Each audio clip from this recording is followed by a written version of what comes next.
Alright, we should be live. What's up, everyone? Happy Wednesday. Let me check on YouTube side of things, make sure everything's good to go. But come on. There we go. What's up, everyone? First today, let me bring up chat. First, we had Craig Lilly. What's up, Craig? Staying 2 on 7. How you doing? Scooter, what's up? What's up? What's up? KL130 as always. We got Demon Mint in the house. Renaissance. Hey, what's good, everyone? I'm not usually an early bird to the stream, but they were here before it started today. We got Brian Switzer in the house. We got Jonathan Tober, NG Youngboy, Daniel Hulan. What's up? Just gonna chill for a bit here, and then today's gonna be a choose your own adventure stream, as in you guys get to choose the adventure we go on.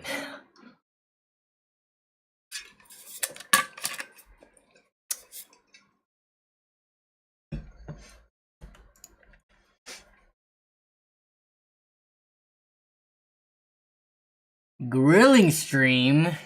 Okay. It's gotta be within reason. Like, I would have to be set up for it. What's up, Chris? How you doing? You can't just choose grilling stream because I think I actually gotta clean my grill. I gotta clean it to put it away for the cold season. Or do I clean it and then potentially grill this fall and winter? I don't know.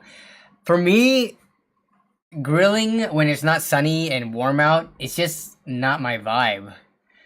Anyone else feel like that? Or y'all just like grill whatever season it is?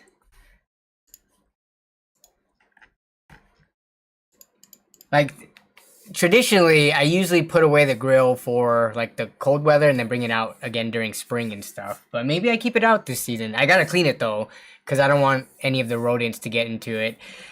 From the last time we grilled, there's a lot of grease and stuff that dripped down. So I don't want insects and all that stuff getting into it over the long, the long 2 seasons. Grill cleaning stream. Chris just wants to see anything grill related. Rad Robot says, I love grilling in the snow. What's up, Shauner? Shauner, I saw your post. I'm going to pull up the stream submissions. Which, by the way, since this is a Choose Your Own Adventure stream, if you guys have anything you want me to look at during the stream, feel free to... Let me actually update the Discord invite links because they go dead every once in a while. So let me update it in the description. But the Discord invite link is in the description. So if you do... want to submit anything to the stream, or if you submit your own setup, which we could actually look at people's setup submissions as well today, since it's just pretty chill, we can do that as well. Let's see. Jason says, day 1 of asking Danny to start stream wearing at least 3 hats at once. Oh, Jason, you came in too late. The stream already started.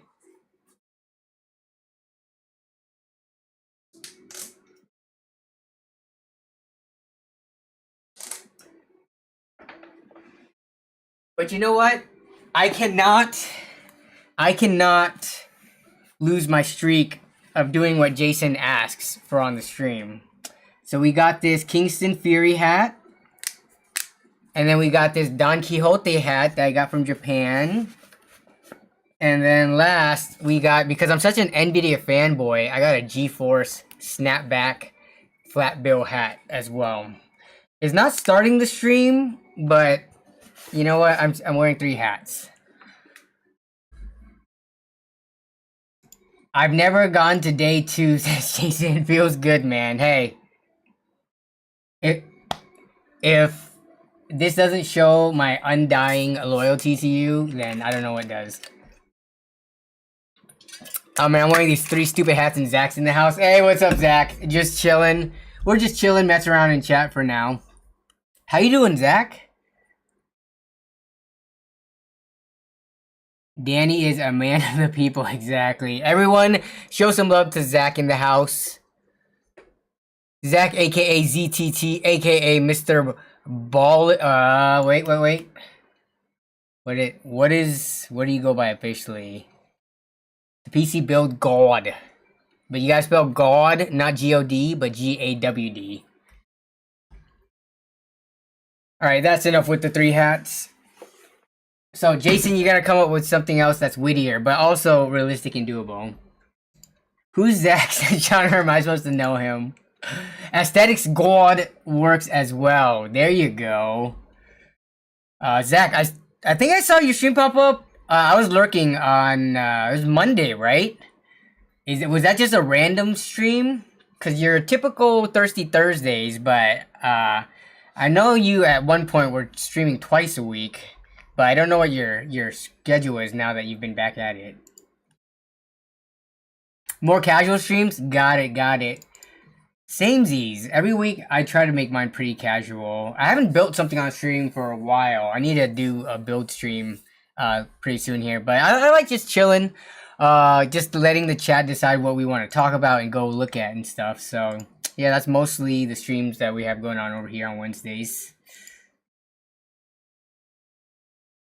Oh yes, I am aware Zach is doing the giveaway where if you can get more points just by watching, but also there are ways to increase it, almost like buying raffle tickets. It seems like by spending like a little bit of money to get more chances to win.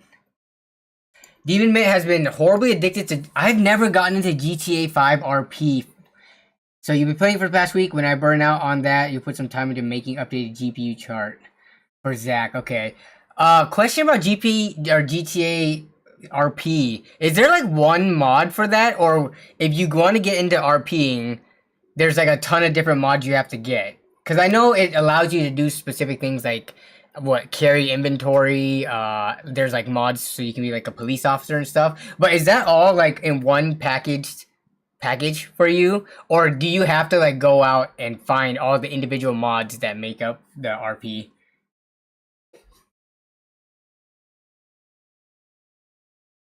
There's like a ton of different servers, but you download a modded launcher that manages. Okay, so you get it's a GTA 5. What is it? 5. What is that thing? I think I used GTA 5 mod server launcher. What was it called? 5M. Is it 5M that they do it on, or is RP use a different thing than 5M?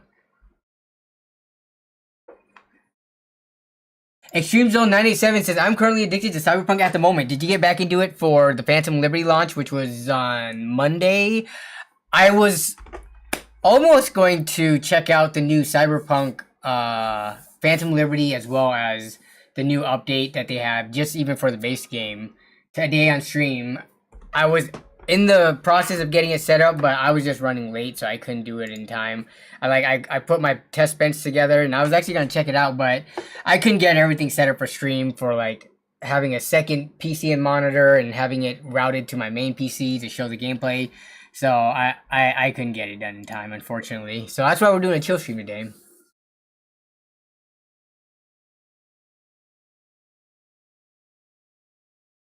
Corey S says classic WoW is best in slot. Yes, which by the way, Chris Metzen, if anyone who cares about Blizzard at all, Chris Metzen has rejoined the World of Warcraft team full time.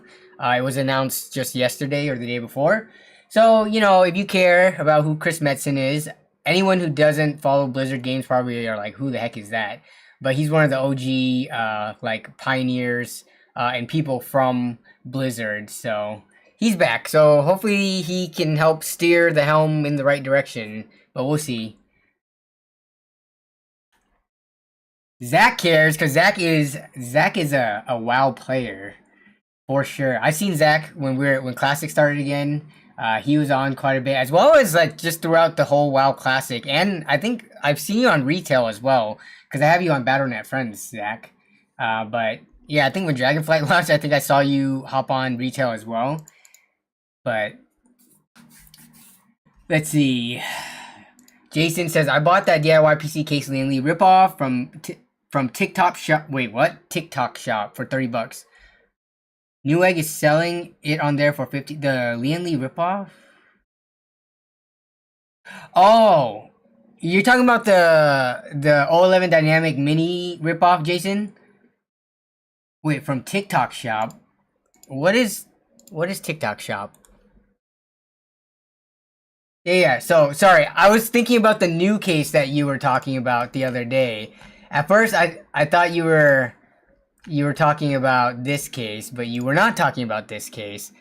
You were talking about okay, so the one that I did a case review on, Newegg is selling it on there for 50. TikTok. Oh, TikTok shop, yes. The way that you can buy goods and stuff. It's kind of like how YouTube also has like storefronts and stuff, right? Yeah. The marketplace. Okay, for $30. When did you do that? Actually, that's a deal that we could take a look at. How can you? Does that have to be on phone? Let me see if TikTok shop. Okay, you did this today. Let's see if we can find it. Oh, geez, do you have to log into TikTok?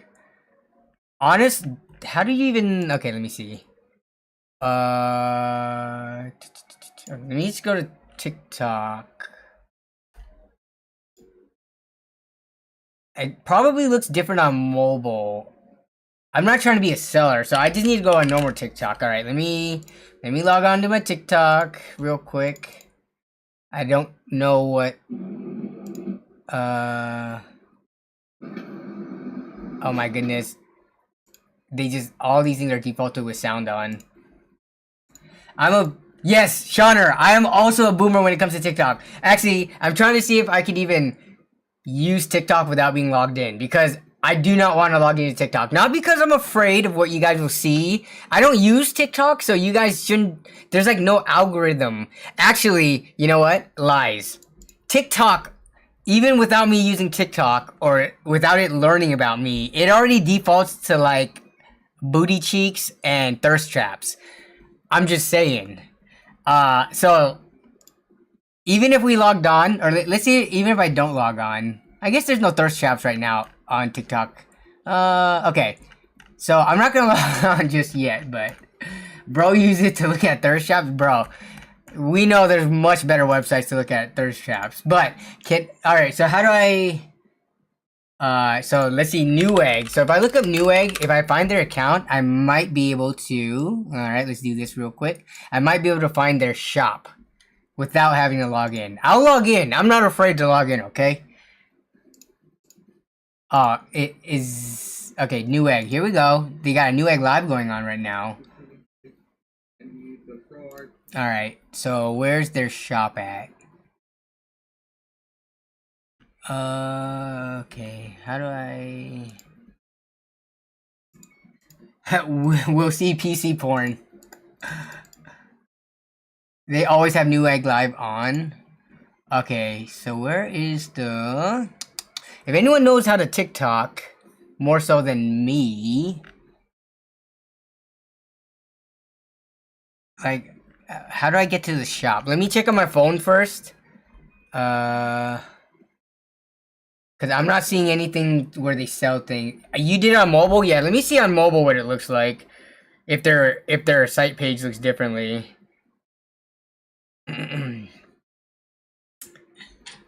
Okay, look. The cat. Okay, one thing I don't like about TikTok is... So I'll show it again, and we've done this before on stream. Okay, so let me close out. I'm going to close out of TikTok completely, right? So TikTok is gone. Now when I go and try to open it, TikTok. So when I open TikTok, why is it that as soon as I click on TikTok, it goes straight into a video? I don't really like that about an app. Like when I open up YouTube, it doesn't directly start playing a video off the bat. Is it? I don't know. Maybe it's just because I don't have the mentality of gotta quickly go, you know. Like it's already playing stuff, but to find the search, okay, let me go to Newegg. I wish I need to set it up where I share my phone. Actually, no, I shouldn't do that, because if someone calls me, I could dox or like have private information out unexpectedly. I mean, I need like a secondary phone that I could go on to, that I can show on top of stream. Just so that you guys can see what I'm doing without holding this washed out image. But okay, okay, so I'm on Newegg. Yeah, as soon as I click on the Newegg page, it takes me to their live stream. But how do I go to the shop? Oh. Is that? Oh, shop. I see it now. Yeah, what? This definitely was not... There was like a little button on the bottom left here for it, but let me see if I can find it on here. Shop. Yeah, I don't think it's available unless you're on mobile. Because on mobile, there was a button down here that just said shop, and I could click on it. Yeah, I see shop. Okay. I don't see that case on here anymore, but they do have some deals. Let's see.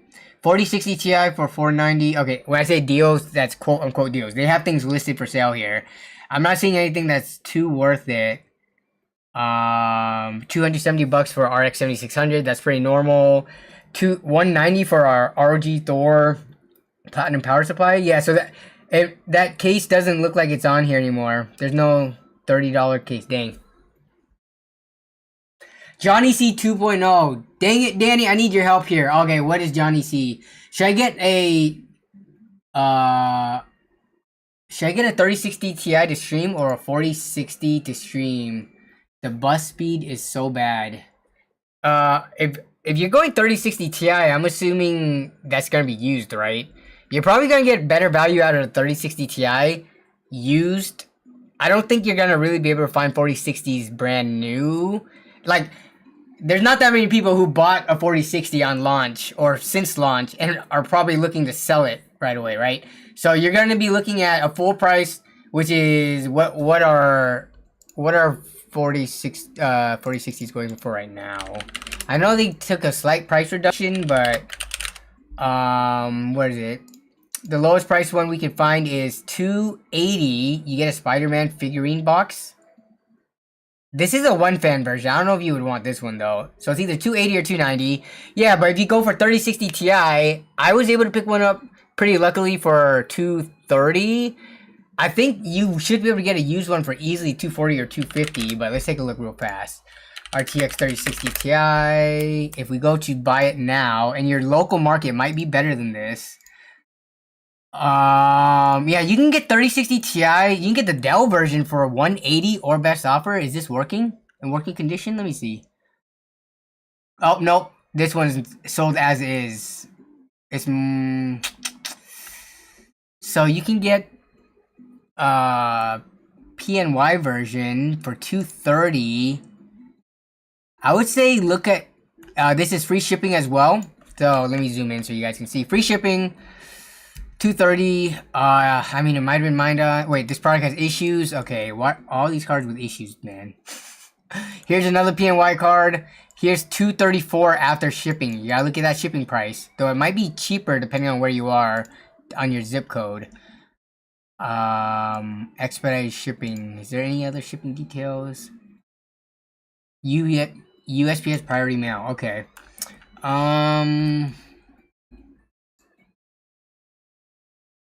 Is there anything wrong with this card?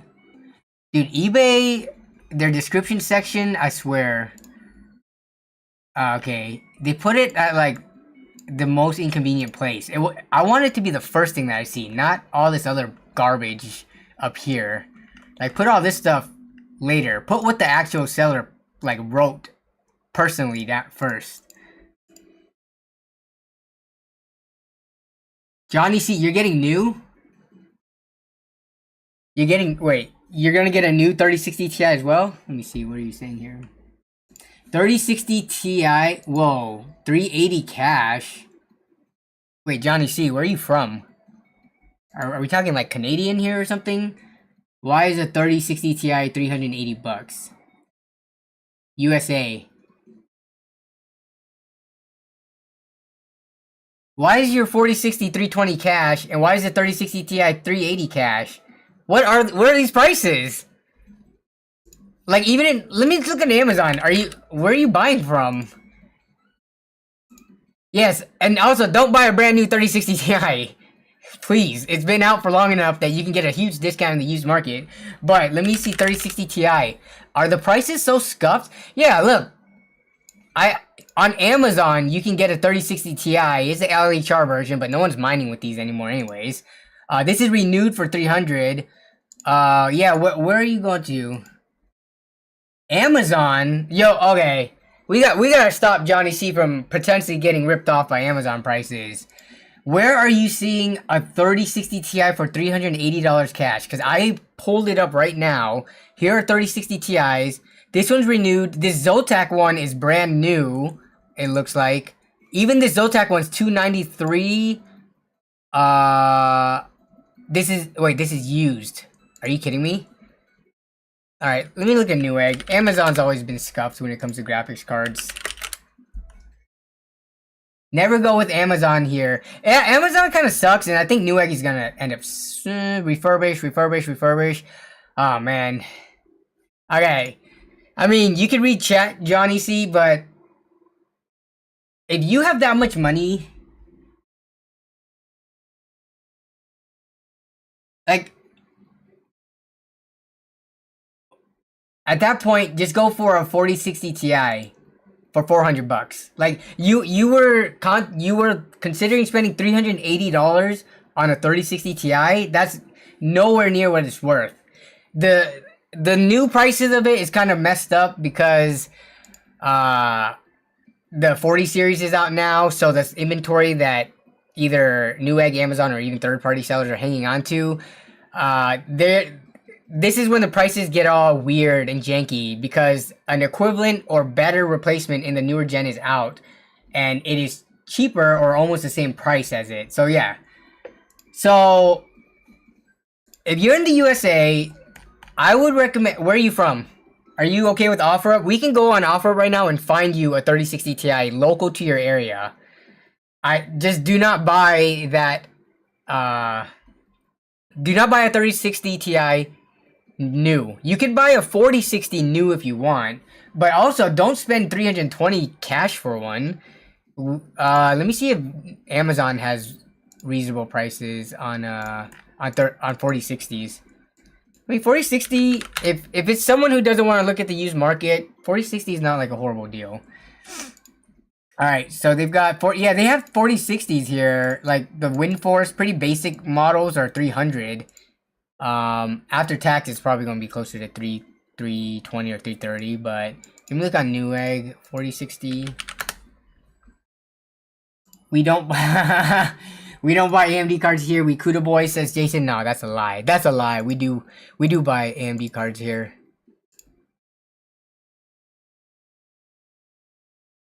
But the lowest priced 4060. Wow, it's the Zotac card, so $290. Yeah, 6700 XT for $300. Not gonna lie, that's probably the best deal that you can get for raster. But Johnny C, are you okay with AMD cards? That is the main question. So these are all refurbished. Refurbish. Where's the filter at? I need a filter by new cards. Condition. New. Check stream submissions, says Demon Man. I will. We got stream submissions right here. eBay. Gamers X's favorite review. Oh yeah, the Dell 3080, right? Whoops. I remember this one. Why is this page? Nope, that's not what I want to look at. eBay did the listing. Okay, 388. Okay, but that's for a 3080. I don't know if they have that much to spend. I guess they do if they were gonna get a 3060 Ti. Who's the seller? Superstar. Okay, 98.1 should be fine. Let's look at the description. Used, tested, and benchmarked for stability.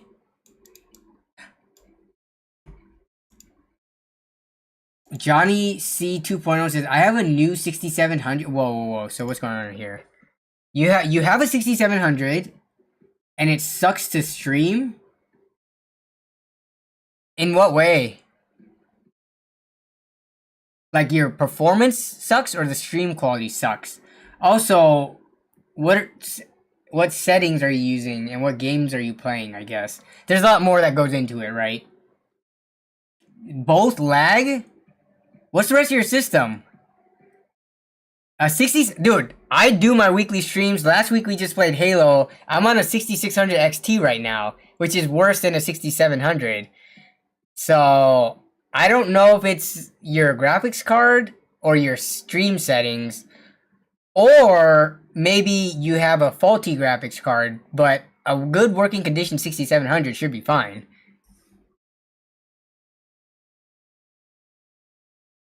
Yeah, it must, like, what's your bitrate set at? 5900X CPU with the 6700. I mean, how long have you had it? Could you return it potentially? So this where did it just go? I gotta click on it again. Yeah, so this one that Demon Mitt just linked. This I mean, if you want the best under $400 NVIDIA card you could get, if you're okay with used, this is gonna be pretty hard to beat. This is free shipping too, coming out of Georgia. So $390 essentially, plus whatever taxes in your state for under $400 plus tax. But yeah, Johnny, you should definitely check out some like YouTube stream guides. Let's just go to YouTube and see if we have let's see, AMD OBS settings stream guide. All right, best AMD settings for stream from I like Ancient Gameplays. He's pretty chill. Let me take a quick look through this. What is? Oh, he's using the Adrenaline. Oh, he does show OBS. And then let's just make sure he uses the hardware encoder.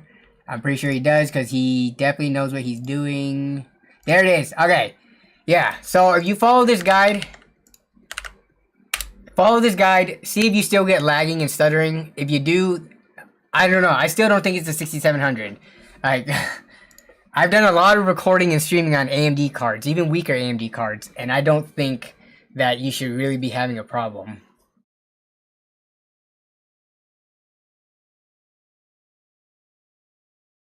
Also, since you do have a 5900X, you could go with software encoding based on your CPU so that you're not even using the graphics card for any of the like encoding at all. So Pinky Tech did mention something earlier though. If you are interested in streaming, which it sounds like you are, I mean, AV1 is nice, but there's plenty of people who are still using either the AMD hardware encoder or NVENC without any issues. There are plenty of people out there who aren't using AV1 and are streaming just fine. So, I don't know, it's a toss-up, right? Whether or not it really is worth it to go for a new 4000 series card or a more powerful, stronger last-gen card like the Dell 3080 that we were just looking at on eBay. So it's up to you. I don't think AV1 is a nice to have, but only if you were intending to buy that card already, if that makes sense. I would not, like, if I was targeting a 3080, it was either a 3080 or a 4060 Ti, and I wanted the performance level of a 3080, I would not go to the 4060 Ti solely for AV1. I would go for the 3080 because of its performance capabilities, and then just use the NVENC encoder. But it's up to you.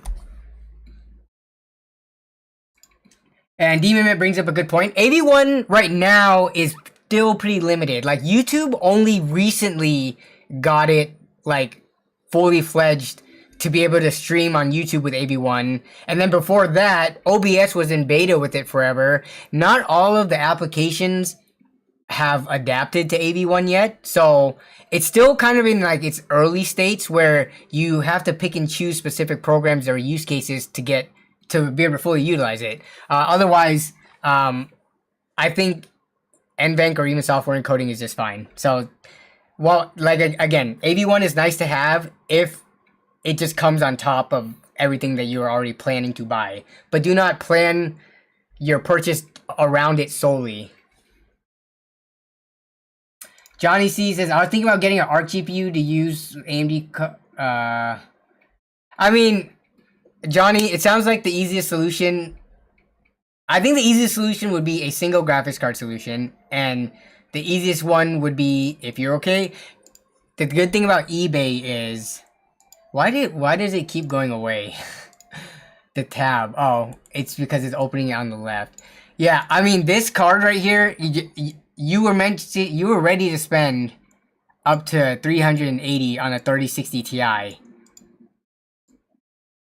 So you should just get this card, and eBay has a 6-month buyer back guarantee, right? If this card for whatever reason fails, if it'll fail, it's gonna fail within the first, right when you get it. It's highly unlikely that it'll work for 6 months and then all of a sudden stop working. So eBay and PayPal have a pretty good protection policy.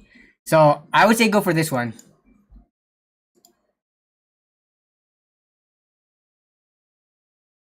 Hey, what's up, Daniel Lopez? What's up? What's up? What's up?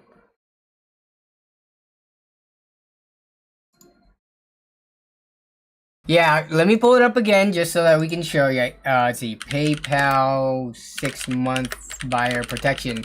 The thing about the buyer protection is purchase protection for buyers. Okay, where is it? Okay, protection you can count on. Now, I don't here. Every time I buy on eBay, I use PayPal because it used to be that eBay and PayPal were like synonymous. I think they're not like a single entity anymore, right? But every time I buy on eBay, I buy with PayPal, and I buy with PayPal because purchase protection, full purchase price plus any original shipping cost limitations. If you're not charged, let us know within 60 days. You got you covered. Okay. Alright, here we go. Purchase protection covers all eligible purchases where PayPal is used, as well as payments made through our website. To take advantage of purchase protection, we require, among other things, that PayPal account be kept in good standing, as that dispute be filed within 180 days. Okay, so let's just take a look real quick just to make sure you're covered, or for anyone else who is wary about buying used things with PayPal/eBay. What's covered? You bought a book but didn't okay, yep. Item described. Okay, you purchased 3 items. Item was damaged during shipping, missing. Okay, real estate, motorized, custom, prepaid items that violate the policies. Anything bought in person, not over the internet. Oh, interesting. So if you buy it in person, wait, what does it buying in person mean? Like, what do you buy in person and you use PayPal to create an invoice? This is interesting. Disputed, okay. Unauthorized transactions, items that were described accurately by the seller. So this is where it gets into the gray area, it seems, because if the seller advertises a working condition 3080, I guess that's up to you. If it's working within the first 60 days and it for whatever reason fails, just because things have a very low, very very small chance of failing, at any point in time. So if it fails beyond 60 days but within 180 days, this is where it's going to be like seems like gray area, and it depends on which person you're dealing with when it comes to customer service reps. Hey, what's up, Madness Rising? A lot of sellers, yeah. So does that mean it's not covered? Do you think, Jason? If you do an in-person, when they say in-person, do they mean like you create an invoice or you create a whatever and people pay, as opposed to when they say internet, meaning like some other website that uses PayPal as a payment method? Like, because I use PayPal all the time when I do OfferUp and Craigslist deals, right? But I still like make an invoice or do a charge. It's not just sending money, but I think it wouldn't be covered. Okay, but I think for eBay, I think it definitely is covered because it's over the internet. The question is though, if it dies, they don't make it super clear if the card dies within, like, let's say month 5. I feel like that's kind of on you.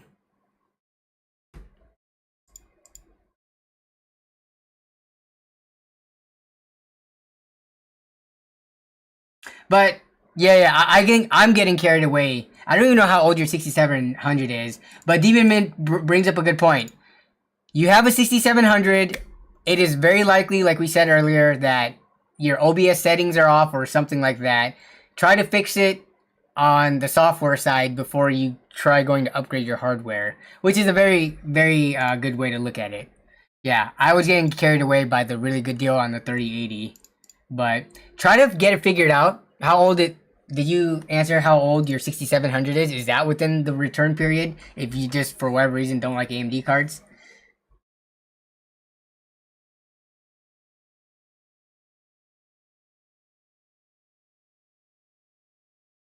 Enrique Rivera says, I'm an old man. I wish I had one of your PC. God bless you, young man. Thank you. I love it when people say young man, which I guess you could say young man to people in their 30s as well, but I have a feeling people think I'm a lot younger than that. At what point is calling me young man weird? Like when I hit 40 and I still look the same way and people say young man, is that a little bit odd? But thanks, Enrique. Thanks for the kind words.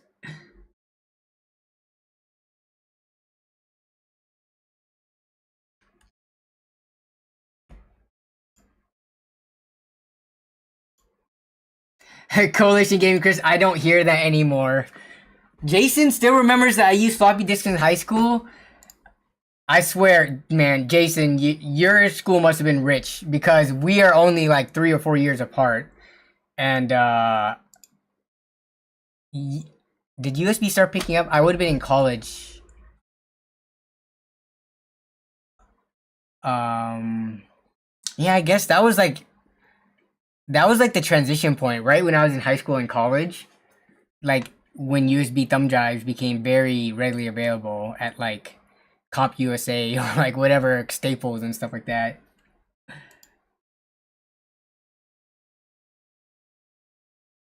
Did the thing show up?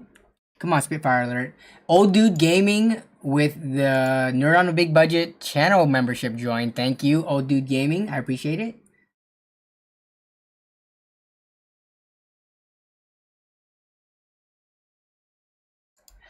Do I think Lian Li should reduce the prices of their O11s as Fantex NV5, which provide better value? Okay, as much as I like keeping up to date with hardware prices, I don't know off the top of my head all the case prices. So okay, let's take a look. NV5 from Lian Li. Or no, the NV5 from Fantex. So let's take a look. Ooh, they got okay. Let's look at the free shipping white one. Okay, let me take a look real quick. Get a refresher on this case. Where is? Here we go. I'm not sure if we can really consider this the same class of. So the NV5 is not a dual chamber design, right? And it's because it has a power supply basement. With the O11 dynamic is different because the power supply does not sit in the main chamber. It sits on the backside. Where is it at?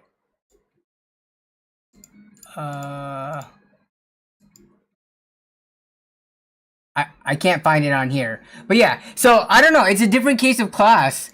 That's like saying anything that's cheaper than an O11 dynamic, should they lower the price, right?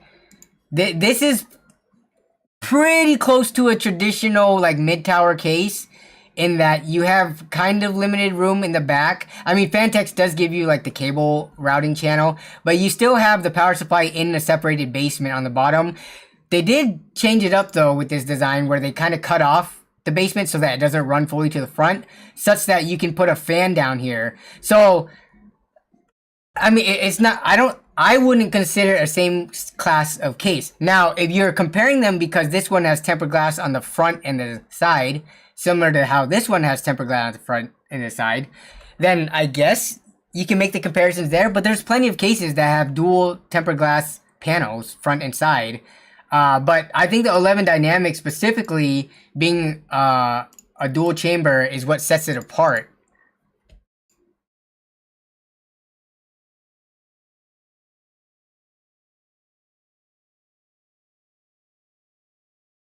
So to answer your question, Ashish, I think Lian Li.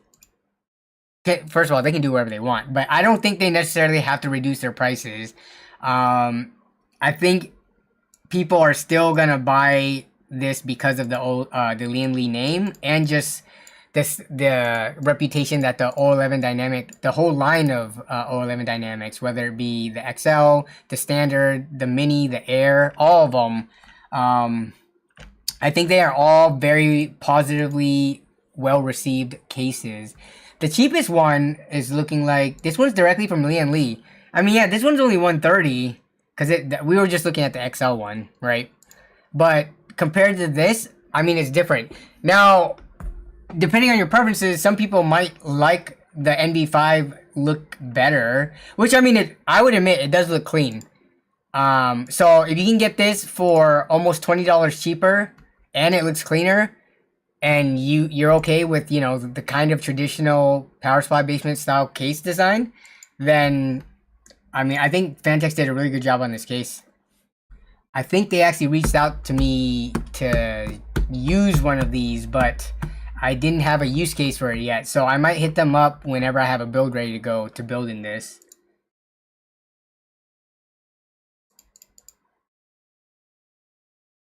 Shauner is not a fan of the 011 Dynamic Air. He does not like... Oh, wait, that's not it. Ah, that's Diablo Helltides. I didn't want to pull that up. Where is it at? I usually think of the Air Mini. Okay, there's the 011 Air, which I actually don't like the case. I don't like the design of this. Like, ugh. I do like the Air Mini. I don't like these ridges on the front, but I really like the mesh on the Air Mini. And then for this one, I mean, yeah, it definitely doesn't look as much as it doesn't look as much of like an 011 unless you look at it from the side. But from the front, yeah, that mesh. I mean, there are people out there who, if you have a tempered glass case, they're gonna claim that your temperature is gonna be horrible and very bad and all that stuff. But yeah, I don't know. It's kind of it's definitely a preference thing, right? I built in this case. I built in the 011 Air Mini, and I mean, I liked it. It has plenty of room. It's a cube form factor, which is, you know, my favorite type. It has good airflow. It already comes with, like, you know, stock fans, and it has that nice layout that's easy to build in. So.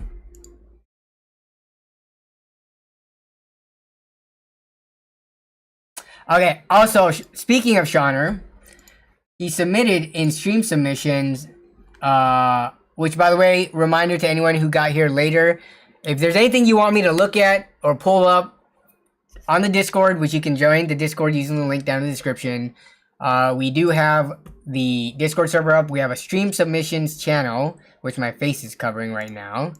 Stream submissions, right here. So if you go there, you can submit things for me to take a look at during stream, such as what we're about to look at now from Shauner. He grabbed 3 3060 Ti's for $600 in absolutely great shape. Dude was a miner and had a ventilated air duct outside the brown fresh air. Okay, so mined on cards, which is totally fine. $200 per 3060 Ti, which is a really good price. You bought 3 of them. Very nice pickup. Which app did you use, by the way, Shauner? Was it OfferUp, Facebook Marketplace? Was it through Hardware Swap, Local Meetup? I'm curious. Oh, Facebook Marketplace. Nice. Yeah, my latest video was from Facebook Marketplace. Facebook Marketplace is starting to become way better than OfferUp. Unfortunately, I liked OfferUp for the longest time because I stopped using Facebook for the most part. Like, you know, I was using Facebook ever since I started college back in what, like 2007, 2008 or whatever. And Facebook had its time, but then after a while it kind of peaked and then it just went to like a crap hole. Now only, to my knowledge, old people or out of touch people use Facebook, like actually use Facebook, like update, you know, and stuff. And I understand it's good for archival purposes, like uploading pictures and keeping in touch with family and stuff like that. But for the most part, like my Facebook feed, most of the people that I have added on Facebook and friends, it's pretty much like dead and people talking to themselves. So Zanga, exactly. Yo, is Zanga still around? But Facebook Marketplace, though, I will say, is like they've got some good stuff on there. And there's no ads popped up like on OfferUp now. If you don't pay for premium, like ads pop up every couple of messages or every couple of searches. So yeah, Facebook Marketplace, very, very good for that marketplace. Asian Avenue. Kevin Yo with all the throwback websites pre MySpace. Facebook pays out the ass for streamers. It's absolutely nuts. Yeah. Is Disguised Toast still part of the Facebook? Who else was it? I know there was a couple of big name streamers that went over to Facebook, but alright, we're gonna run a poll. First poll of the night. Have you ever watched any streamers on Facebook? So we're talking about, like, this is the competitor to Twitch and YouTube streaming and stuff, right? They tried to recruit big name streamers and gamers and stuff to stream over on Facebook to pull their audience over. But I can legitimately say I've never watched a stream on Facebook. And if you vote yes, can you say who? I'm just curious.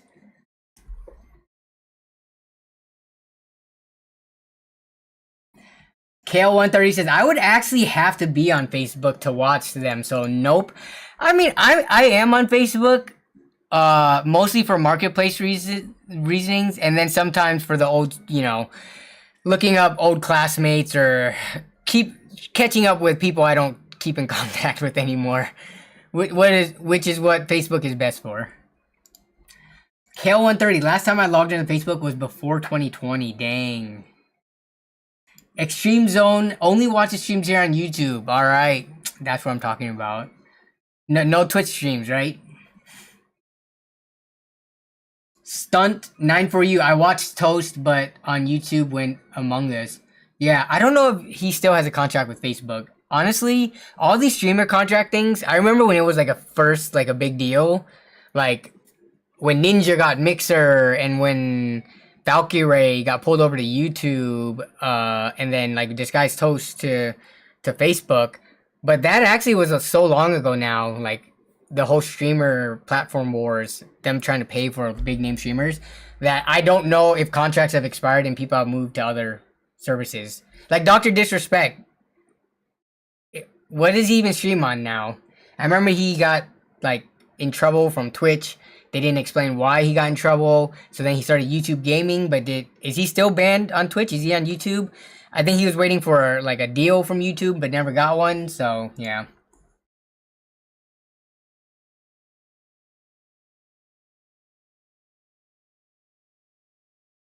He said it was crazy. Wait, let's see. A buddy of mine would rarely stream on Twitch, but would pull 600 viewers. He got an offer to go stream on Facebook. The pay they were offering was insane. So he streamed on Twitch. He got 600 viewers on Twitch, and then he got pulled to Facebook, and then he got crazy pay, but the algorithm sucked, and people would join and didn't know what he was doing. Okay. Dr. Disrespect is on YouTube. I never. The only thing I saw from Dr. Disrespect usually were from stream clips. I don't follow streamers like and watch them frequently or consistently. Anything I know about streamers is through compilations and like, you know, clips and stuff like that. Ninja is on YouTube as well. Didn't he go to Mixer and then go back? When he went back to Twitch, did he get another contract or no?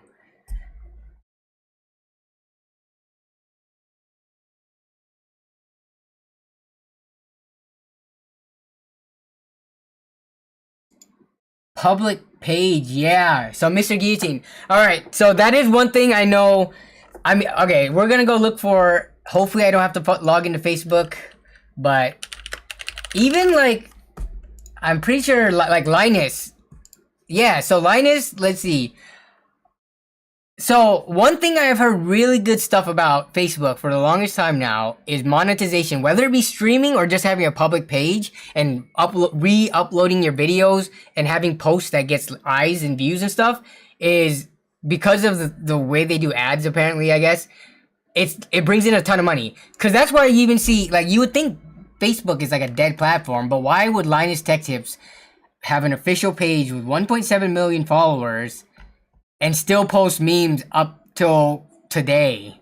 Like, they keep this thing active. I wonder who the person is to post or repost to Facebook for LTT.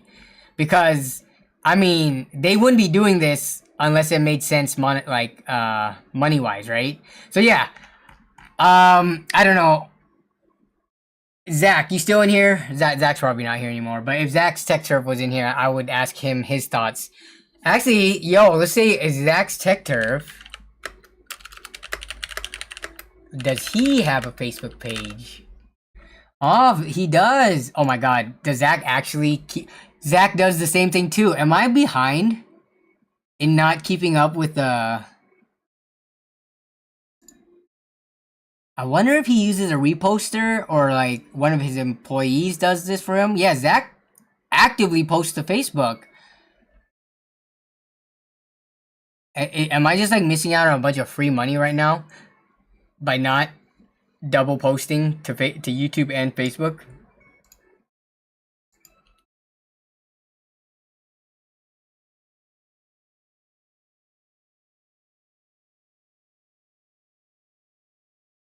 Yo, any other people in the chat right now with a public Facebook page making that money have any insight on this? Yeah, it's probably I think so. I think this is for the most part. It's reposting his these are his YouTube shorts. I'm curious if it's automated or if there's someone that has to manually still do it. Like I'm sure there are programs out there or like websites that you can just upload something and it's like a multi-broadcaster or whatever. It could multi-post to different things. Because I know Zach does what? TikTok, Instagram, YouTube, and then Facebook and Twitter. Actually, he doesn't. I don't think he cross-posted Twitter. But yeah. Doesn't. Oh, is that why? Shauner, I think you bring up a good point. Instagram and Facebook are like they're the same company, right? So I think there is integration. It would make sense that there's integration, but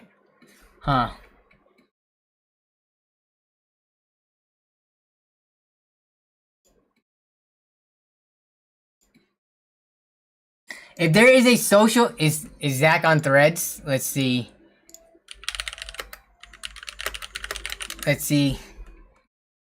So there's Zach's Tech Turf is on YouTube, Twitter, Instagram, his own website. I wonder if he made a Threads. Wait, an Instagram app on the App Store. I never made a Threads account, so.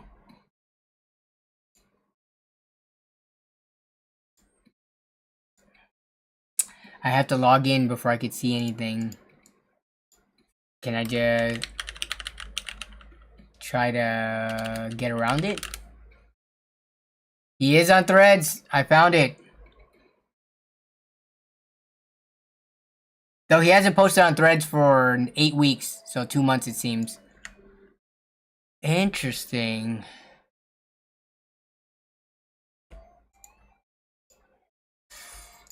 Oh man, I need to get my other social media game up. Aside from, like after I lost my Instagram account and having to start it all over, I lost all motivation to post to Instagram. So it's mostly just Twitter and YouTube now. I need to get back on it. Heard people say Threads is dead. I would think so. Let's look at Linus Tech Tips. Let's see if they post over there. Nope. LTT.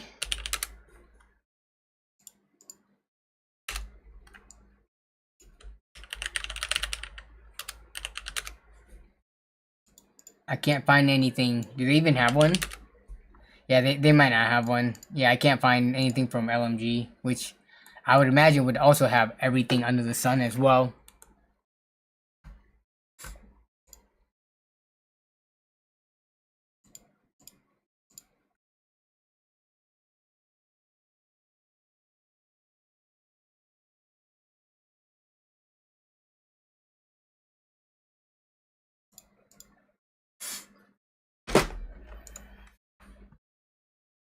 Alright.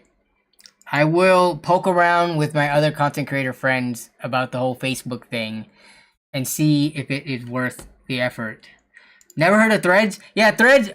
This was like a couple of months ago when everyone was trying to jump ship from Twitter, which is never going to actually happen, no matter what Elon does or X. Does anyone actually call it X? But Threads was like, I think Instagram or Facebook, they kind of tried to capitalize on it and was like, all right, we're just gonna basically try to copy everything Twitter does and try to get some of the users onto Threads. And it's kind of integrated into Instagram. Like if you have an Instagram account, I think it made it so that you automatically had a Threads account, whether or not you wanted to or not. But yeah, it looks like no one's actually using it, so. Pinky Tech says, I don't call it X. I don't either.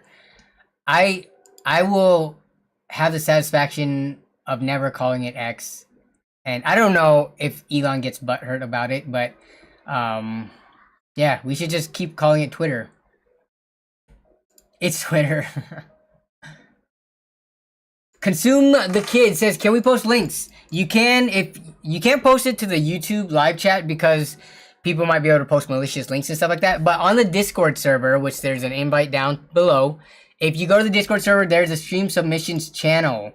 You can post links in there, which is what I've been pulling up. It's like this channel right here.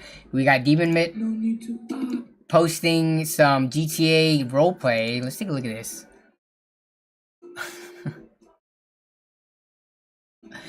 Yeah, so roleplay is like, I think what would be difficult for me is I feel like roleplay takes a lot of time. Like the type of thing that role playing is, it's like I don't think you could just do 30 minutes, an hour here, an hour and a half there for role play. I feel like with role play, you need to like sink a bunch of time into it, right? I guess the only things about GTA roleplay that I've ever heard of is mostly from the streamers who do like straight 8-hour long sessions of roleplay. But I don't know, jumping in and out of roleplay sessions, I guess you could just randomly meet people and then like never talk to them again if you do it on at shorter sessions. Okay, Zach, just caught up on the previous conversation. I posted everything manually. Okay, I kind of had a feeling that you did that just because I would think that any website that reposts to multiple social medias, it might like cost money and stuff and it might not be worth it. If you use reposters, all of them have at least one feature that you miss out on by not posting natively. Oh, and missing features. Okay, that makes sense too. Yeah. Because it's not like submitting it on like the official, let's say YouTube or Facebook or something. Yeah, that makes a lot of sense. I'm trying to think of, I think when I was trying to do like Twitter posts through like a third-party website, it just didn't have all the same options before. So I see what you're talking about. Gotcha. Also, Zach, you don't have to get into the specifics of it, but is your Facebook public page monetized? And does it bring in anything significant enough at the moment to like be worth your time, or are you investing in it right now for the long play so that it can grow to something that is more significant in terms of like revenue, if you want to talk about it? If not, because it's like you want to keep it private, we can either take the DMs or whatever, or you just not even talk about it at all if you don't want to talk about it. But yeah.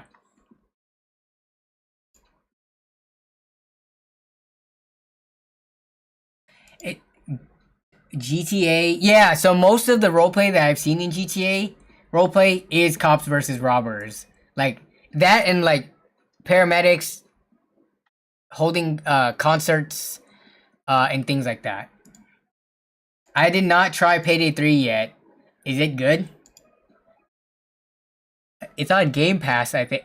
So the only thing about Game Pass is you gotta download stuff through the Microsoft Store, which launching stuff from that feels so much worse.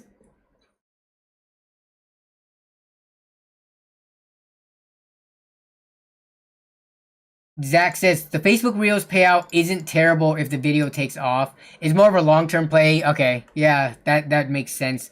And why not post it there if you already have the content made, right? So that makes sense. I guess my thoughts about it is that my hesitancy would be I would have to start my public page from scratch because I don't have a page. But it's not like only your followers see stuff from Facebook. It's kind of like the YouTube algorithm where I could have 0 followers on my public Facebook page and I could post a YouTube short on there or like a repost of a YouTube short that I have or even a full-fledged video. And just because of the keywords of the title or description, it could be fed to people who are looking up computer stuff. So like the algorithm could just show me to people. So yeah, I guess I need to start really considering that now. Yeah, okay. Lunar says Facebook server. Oh wait, the Facebook algorithm kept sending me videos of women who got mauled by dogs and dogs with infections because all I did was look at DBZ memes. What? Okay. The algo could tell what's in the video content? Oh, dang. Wait, what? Is that a known thing? Is Facebook like this whole thing that I just like been not keeping up with? Let me see. I guess it's so much of a YouTube mindset to have, you know, the right thumbnail, the right, I guess title is important on YouTube still. I would say description not so important, but I guess on Facebook, how does it do it?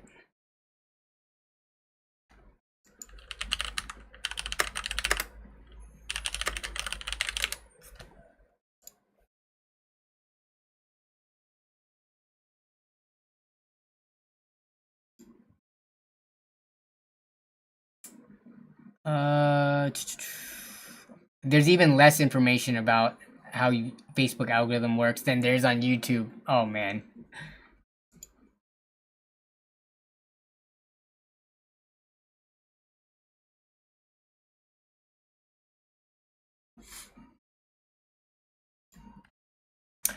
Oh man, time to dig myself in a deep rabbit hole looking up the YouTube stuff. Or not the YouTube, but the Facebook stuff. There's Facebook, and then gotta get back on the Instagram grind. It's just the name of the game with all vertical content. They're adapting to TikTok, the TikTok algo. Oh, wait, is that how TikTok works too? TikTok's weird, right? Because everybody has that, or a lot of people have that hashtag FYP, which is like for you page.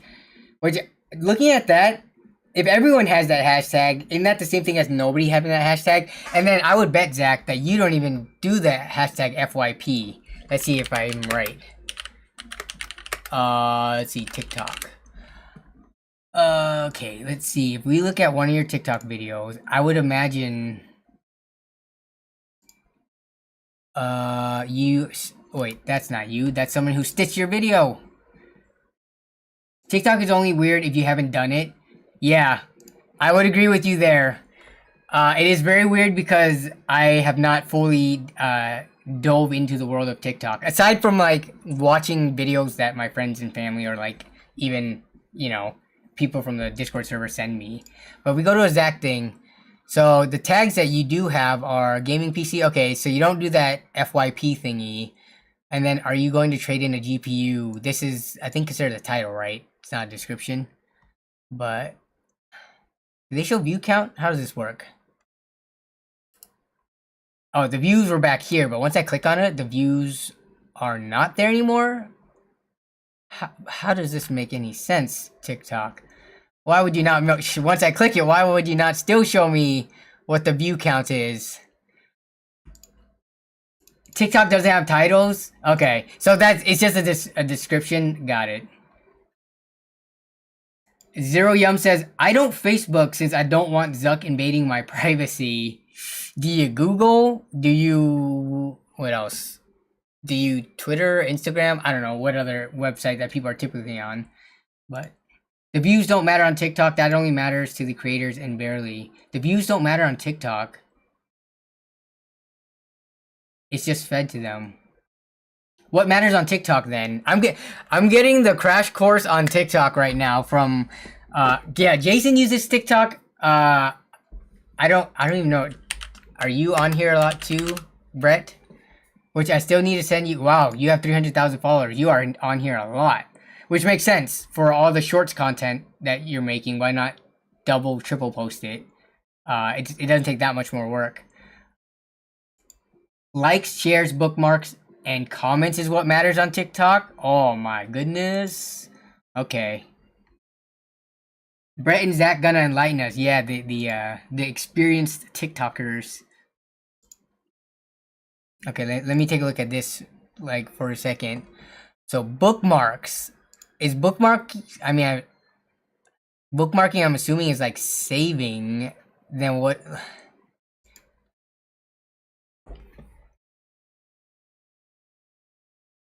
And then comments, 31 comments, okay. Do I internet at all, or do you internet? You're not talking to me. You're talking about the other person. Yeah, if you internet at all, they pretty much have all your data. Unless you don't use anything, don't sign up for any accounts, are always on a VPN, etc., etc. Who gave Grandpa the tech talk? I know, right?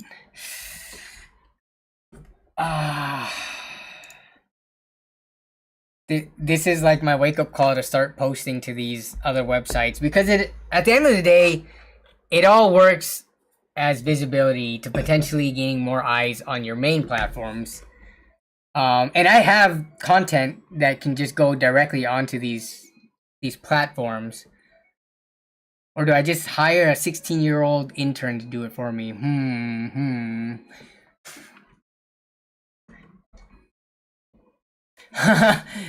Brett says Zach does TikTok way better than him. Let's see. Alright, let's do a side-by-side comparison, which this is not meant to be like a pissing contest. And I'm sorry that I have to pit both of you up against each other, Brett and Zach, but it's just because you're my only two content creator friends who I know are pretty into TikTok, or like pretty involved in posting to TikTok. But I'm just gonna look at your channels side by side, which you should never do this, by the way. You should never compare yourself to another channel or compare two channels, but I'm just doing it because Brett says Zach does it better, but has Brett been doing it for longer? Because I'm doing the boomer mindset of looking at how many likes and followers Brett has, and it's noticeably higher, but I know Brett has been doing shorts content for longer. Wait, following?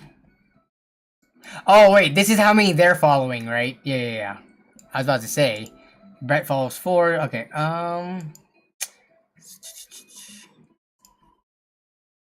Zach's bigger. I'm not insecure about it at all. We still talk about TikTok here. Is Zach bigger? Like, wait. How do we consider Zach bigger than you based on the likes and follower count? I mean, they don't publicly put the bookmark numbers. They don't publicly put the view counts, it looks like. So how do you come up with that conclusion?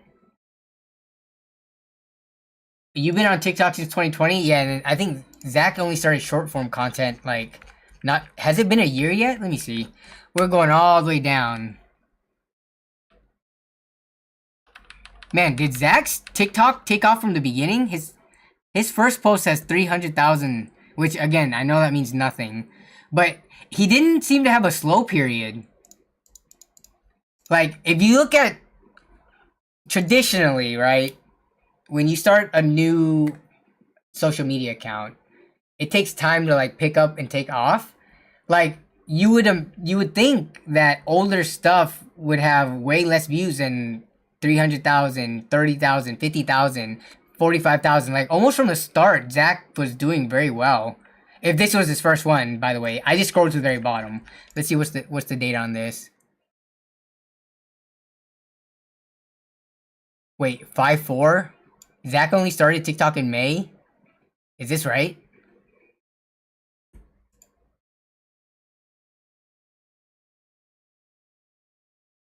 It's the average view count? Yeah. Wait, but then we just said view count. Whoa!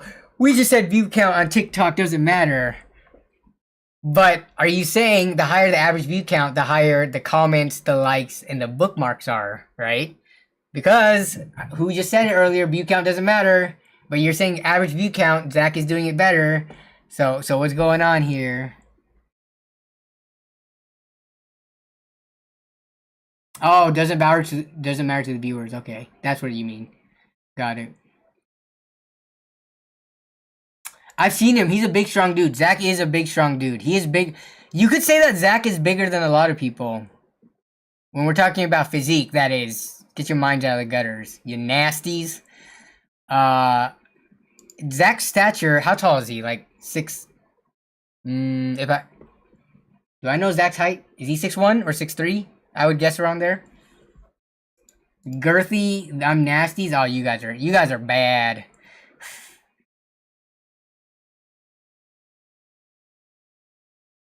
Zach is 6'3". Okay, I got it. It was one of the numbers. It's either the 1 or the 3. I knew it was an odd number.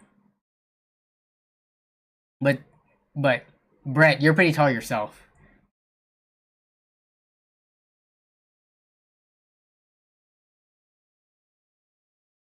All right, consumes the kids. All right. So TikTok and Facebook, I'm writing down a note for myself, a task to do that. Also, I need to record a video for Brett for his charity stream coming up. So I gotta do all those things, but the Brett thing's the most important because there's a due date of that next week. But the Facebook and Instagram thing, or not, the Facebook and TikTok thing, the posting, that should be pretty easy. You just need to set up the account, get to posting.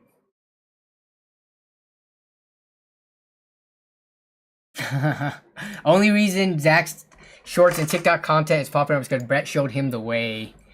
I mean, from my knowledge and understanding, I think Brett was the first tech content creator that I saw posting as frequently short form content. Doesn't matter what platform, I saw it on YouTube. But posting short form content as early and as consistently as he did. Now, I may be wrong. I know there's other tech talkers, but within the YouTube circle of people and YouTube shorts, I think Brett is like the OG at that.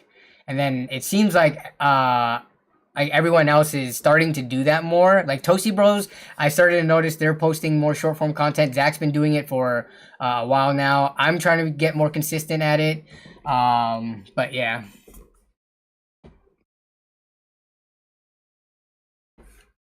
Demon Mitt says, I tried doing stuff as in making content for Instagram, and the amount of time it takes to make stuff is nuts. More power to y'all all.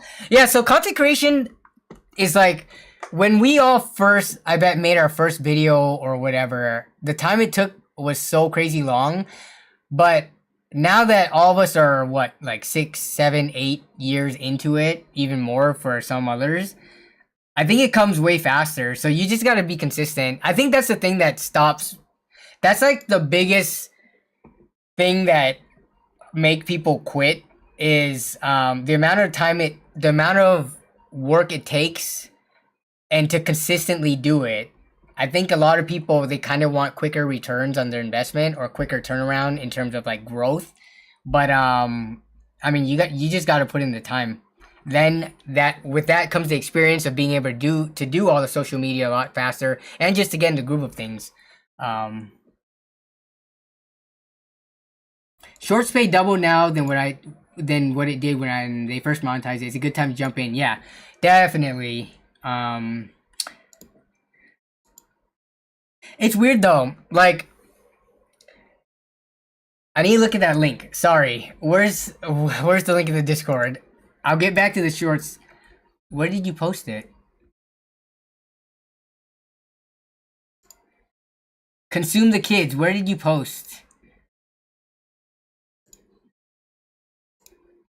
I do not see anything in... Oh, you put it in tech news. Okay.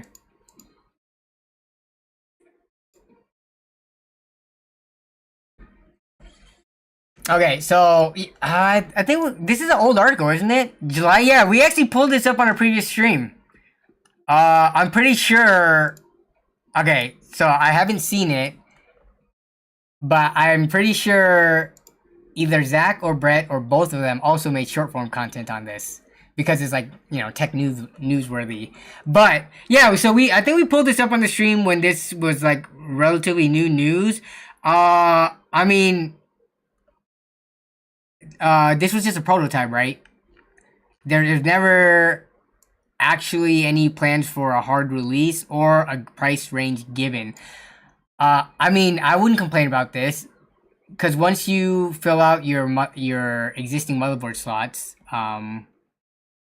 though, would you run into any lane issues? I guess if the lanes for the graphics cards are already allocated towards it and it's not fully utilizing it for all the graphics cards, and you can get an additional M.2 on top of all the ones that your on the motherboard already. If it is truly another one without any strings attached, then this is a really cool concept. But the question is, how much is this going to cost over a graphics card that does not have one, and how many people are fully using all of their storage slots?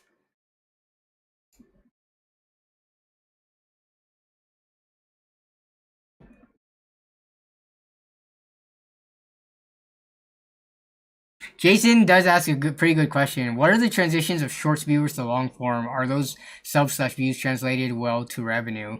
Yeah, that's one of my questions too. And it's weird because, so I think there are YouTube channels who did really, or who do well on long form content, and then started doing shorts and are doing well in shorts. But there's also people who do really well on shorts content, but it does not translate to the long form. And I think like Mr. Yeaster, who I know he started on TikTok, but he does have a YouTube presence. And this is, I know it's kind of boomer mentality to look at sub counts and all that stuff, but we can even ignore the sub counts. We can look at view counts, which view counts on YouTube does matter. So if we look at Mr. Yeaster, who has 1 million subscribers, if you look at his shorts content, it also performs pretty well. Like, you've got in the hundreds of thousands every single post, right?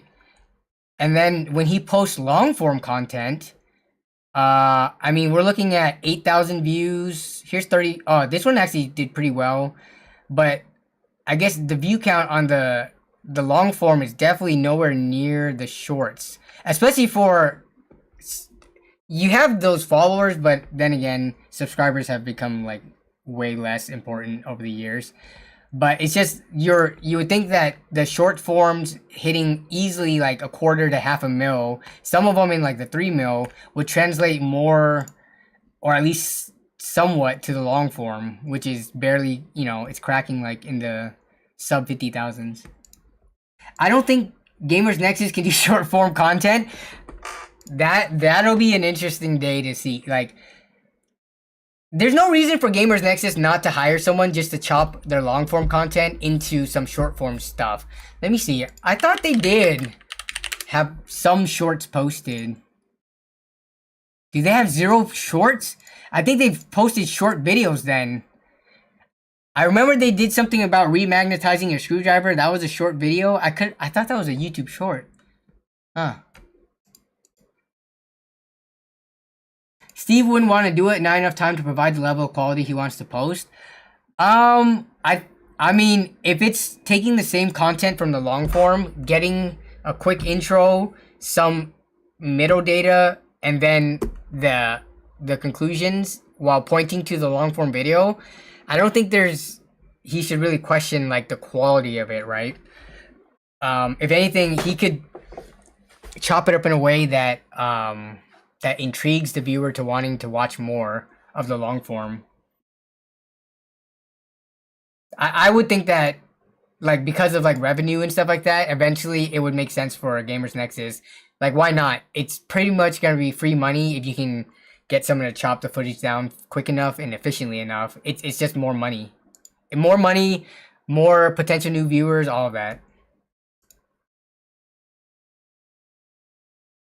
It cheapens their brand. I mean, would you say it cheapens anyone who currently does shorts?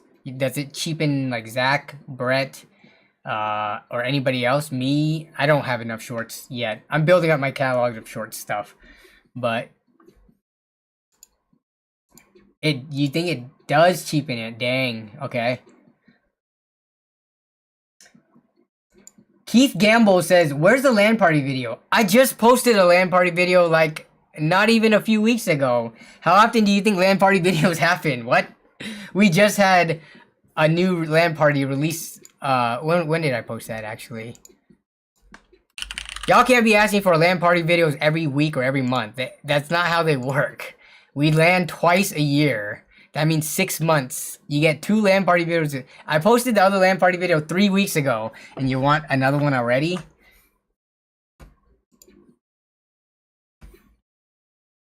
What's up, Slob Mob Gaming?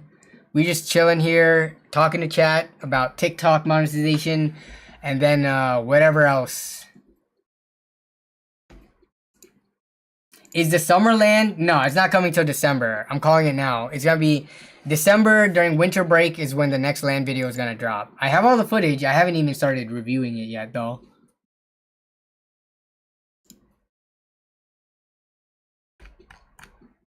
Man, does time pass.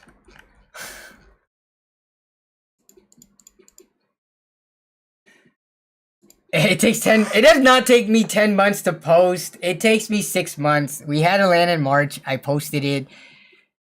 I posted it in August. That's about 6 months.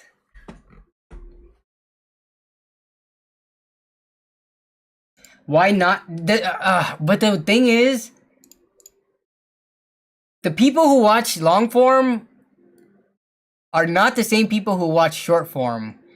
Which then you could argue, why do short form if it's not going to translate to viewers in the long form? But I don't know. There has to be some translation there. I don't know if Brett or Zach can speak on it, but whether or not their long form videos increased in views a little bit, at least when they started picking up the short form stuff and started like getting like a real good stride going. But I think it's different for gamers, Nexus, or anyone that dives that deep into the content. I don't see how they can provide the level of detail they pride themselves on. I don't think shorts cheapens brands. Yeah, it's. I'm trying to think of like what other YouTube channel is known for like really quality in-depth content. Like Mark Rober is pretty in-depth, would you say? Or we gotta have elitists in here that says Mark Rober videos suck. Like what's a good example of a channel? Veritasium? I mean, Veritasium is very deep dive, very scientific. He has shorts. I mean, come on. Like, are we gonna say Veritasium also is not a good YouTuber and has crappy content that's not in-depth and quality? Like, hey, what's up, Navdeep?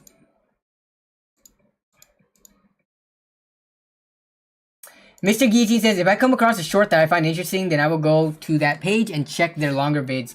I have done that. Though a lot of the YouTube shorts that I typically find are not like Zach and Brett, in that they also produce very consistent long form content. Most of the shorts that I get fed, they are channels that are dedicated only to YouTube shorts, and they only post a few long form videos that don't do well, and then it looks like they quit on long form. And it's just like they're treating YouTube shorts pretty much like TikTok, where they're only doing the shorts form. I mean, alright, here's Veritasium, who does 16 minute, 35 minute, 21 minute, 34 minute. If you've ever watched a Veritasium video, I think you would know that they are pretty in-depth, especially teaching it to the layman, right? And they have shorts. I don't know. And when I say they, I mean he. Not a ton of shorts, but of the shorts that he does have, they're actually doing really well. Does CoffeeZilla actually not have shorts? He does not have shorts. Okay, Mark Rober. I think Mark Rober has very shorts. Yeah, he has quite a bit of shorts as well. I mean, Mark Rober videos are always pretty long, aren't they? 27 minutes, 19, 24, 21, 23, 18, yeah. So I don't know. I don't buy the whole cheapening of the brand thing. And I don't buy the whole cheapening of the because they make long form quality content thing. I think there's a way to do it, but it might be that Steve as an individual is just not for it. Doesn't mean it can't be done, and it can't be done well.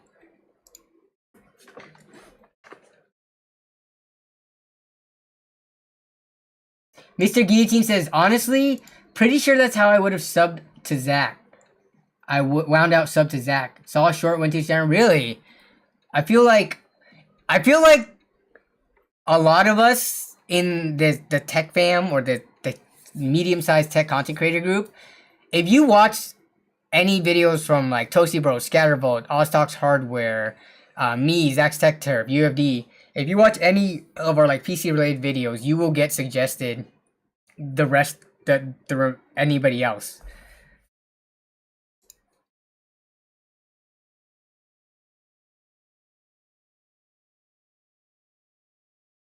Matthew Molina said, did you go to film anything for PAX this year? I did film some stuff from PAX this year, but man, PAX this year, I did not get that many people to interview.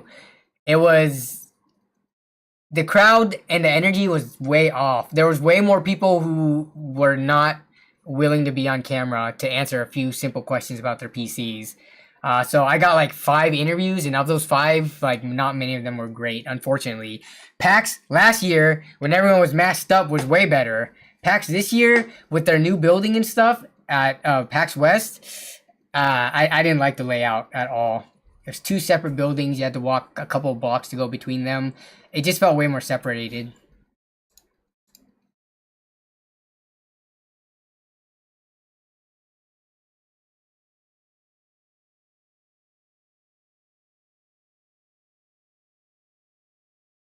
So has Casey had any problems with his new PC? Not to my knowledge, no. Oh, Casey! Okay. So I told Casey, and he obviously was like, he didn't push for this, but Casey is starting to stream on Twitch. He doesn't have a webcam yet. Oh, he's live right now. Oh my god. Can we all go say hi to Casey's stream? So this is Casey. If you guys watch Twitch, Casey, he's starting to stream on Twitch. He doesn't have that many followers, but if you were ever interested, I know, I told Casey I would send him a webcam, but he said he needs to get comfortable first. So if y'all want to go and... Here, I'm going to go over to his stream. I need to go over there. I've been just hanging out in his stream every single day. Anytime he stream.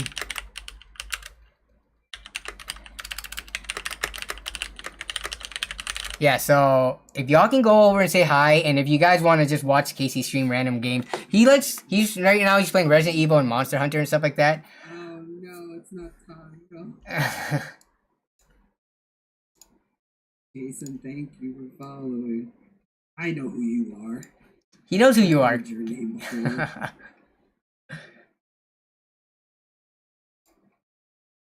Oh, I'm not prepared for this at all. He's... Hello. Okay. You've already finished up?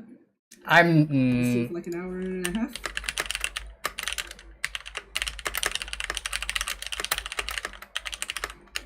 Okay, yeah. I mean, is there anything else to talk about on today's stream? I might end early so that we can just hang out in Casey's stream for a bit.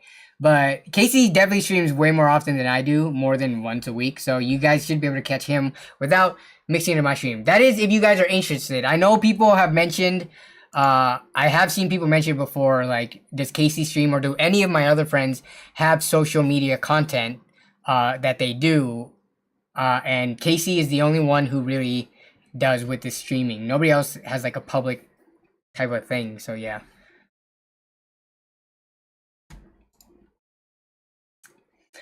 Okay, so sorry to have some of your stuff like mixed stream now. Now you guys might have 2 streams running, mine and his.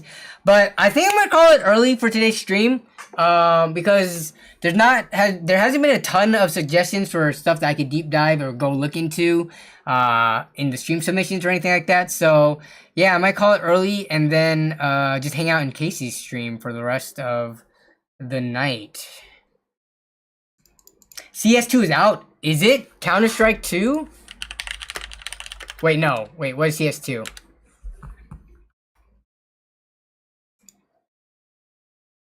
Wait, is it actually out? How come I have why has this not popped up on like anything for me? Wait.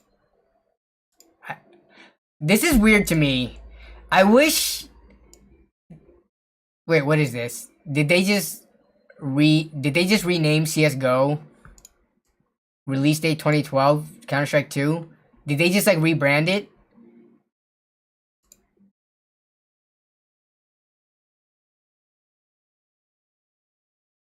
Hey, what's up, Get Good Grady? Get Good Grady, welcome to the stream. Night, Kale. The channel name is Elastro. I linked it. I'm gonna pin it, actually. How do I pin this thing? No, let me pin it. YouTube, you stupid.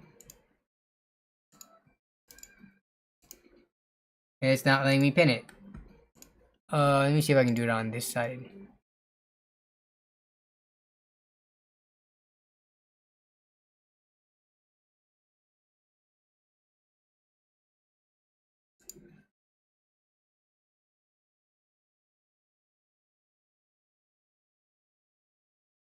Oh, did it not post? Oh, does YouTube not let you post? Yeah, what the heck happened to my message?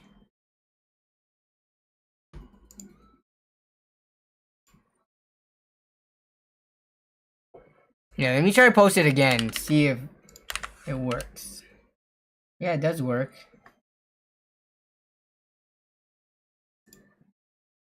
No, it looks like it works now, and I'm gonna pin the message. For I don't know, the first one is weird. It didn't give me the ability to pin it.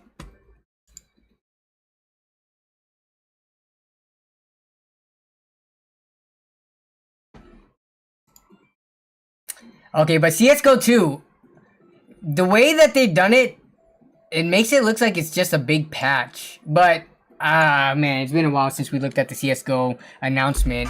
But I mean, they did redo like, is the whole engine redone? This is Counter-Strike 2. I remember something about like the smog and smoke and stuff like that. Like that was improved. But in terms of the overall feel with it, I never really was into CS:GO. But I mean, I benchmarked it enough to know how it feels. So I guess I'll hop into this and check it out. And see, but yeah. And then people were talking about Payday 3. The only thing I saw about Payday 3 was people say it was the performance was not that good out of the gate. Oof. Whoa, whoa, whoa. Let's see. How old am I? 1911.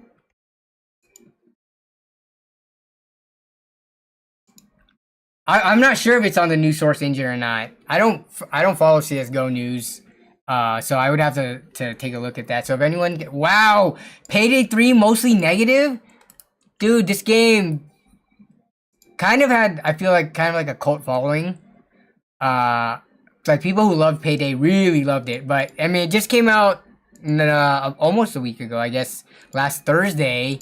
Mostly negative? What is wrong with it? Beneath the wary array of genuinely frustrating player unfriendly logistics, it's a deeply fun game, okay? It has the potential to outshine its predecessor. Dog insistence regarding online-only systems that bar them. Wait, what? Okay, the online-only thing, I know it sucks, but like pretty much all games are like that, that require like multiplayer matchmaking. I'm not saying that's a good thing, but Payday is not the first game to have this, right? Like when Diablo went online only, there's so many other games that require, especially multiplayer games that require being online. So what are they truly complaining about? Servers are unreliable. Okay, so that's an issue. But it's not like many people are gonna be landing this anyways. Like, what are these people smoking? People already say they're not even having LAN parties nowadays. Yeah, online only and servers don't work. Oh, are you talking about? I guess so when I think about Payday, I think about it from a like multiplayer aspect of playing with your friends and robbing banks. But are you talking about single player offline mode? Because again, there's not saying that it's right or that I prefer it, because I obviously don't. But there are plenty of games that require online to even play single player. Now, it's not an issue, I guess, or it's not as big of an issue if the servers are reliable and stable. But if they're requiring online only and the servers are sucking, then that is a big issue, yeah.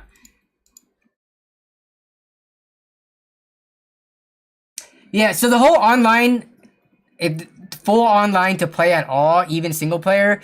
I mean, I'm trying to think like Diablo. If you're trying to play, I guess Diablo 4, there's no single player lobbies. I'm trying to think of. I think like Assassin's Creed through Ubisoft, you have to be online, or there's like an offline mode workaround, but it's kind of a pain. So most people are just online anyways when playing it. So yeah, what other problems are there with it? The amount of content available, it feels a little sparse for $40. Yeah, so it's not a full price game. Full price being like, you know, 60 or 70 bucks. At $40, you're coming in at 2/3 the price, but people are feeling it's even has less than what a $40 game should have. Okay. And then the servers are overwhelmed and are not capable of handling the launch, so people can't play by themselves. Yeah. Again, never excusing a horrible game launch, but I feel like I guess with I usually don't rate game. Here's another poll question before we end the stream tonight. Do you guys rate games on Steam?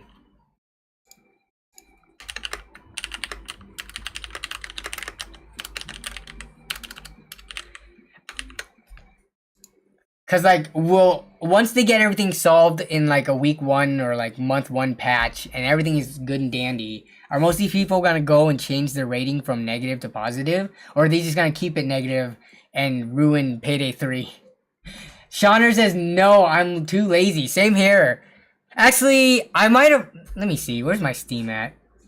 I might have rated a game or two on Steam before, and if anything, I would rate indie games. I wouldn't have. How do I look at which games I've rated? Rating profile. Can you look at games you've rated? Let me go rate a game real quick, so that I can see where that's stored at. I'm gonna rate Halo Infinite because I enjoy Halo Infinite a lot.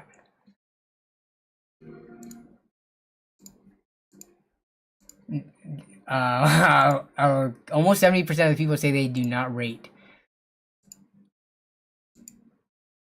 All right, so how do I rate this thing? Do I recommend? Yes.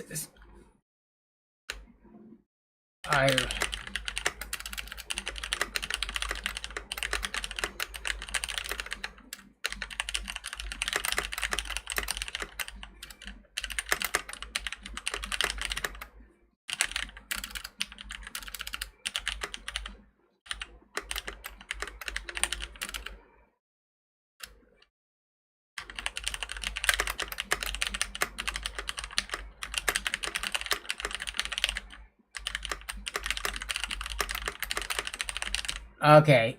Vote yes, post review. Okay, so I rated it. Some people also review bomb. Yeah, but there's maybe if it was like a Blizzard game or something, I could see review bombing, but like Payday 3, I've never heard of anything of like, you know, people having like a vendetta against Payday as a whole. Like with Blizzard, they would probably review bomb it just because of the whole Activision Blizzard controversy and scandal and stuff like that, regardless of how good the game is. But Payday, I haven't heard about any beef with Payday. Just like how, yeah, they review bombed Starfield. And yeah, so for Starfield, what was most people mad about? The fact that it didn't have DLSS 3, so that would be one reason to review bomb it. Or what else? I think that would probably be the main reason, because they thought that AMD that AMD barred Bethesda from working with Nvidia on DLSS in the game, right? Even though I think they later debunked that, but yeah. Okay, so I posted a review. I don't know how to look at what I reviewed. Okay, actually, let me see. If we go to Halo Infinite, I just posted a review, so it should be here. Where's the latest? How do you sort?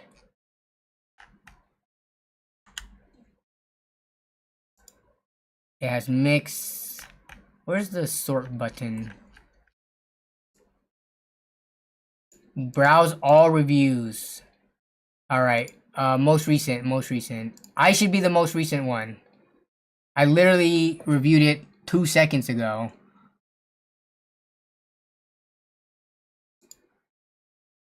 Aw. Maybe it takes some time. The latest, September 27th. No.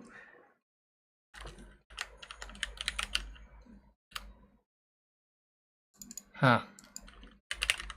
I'm not seeing anything. If you go to your profile, there's a reviews tab. Okay, let me do that. View my profile. I do not see a reviews tab. There's no reviews tab on my profile in Steam anyways. Maybe if I can find my profile on a browser.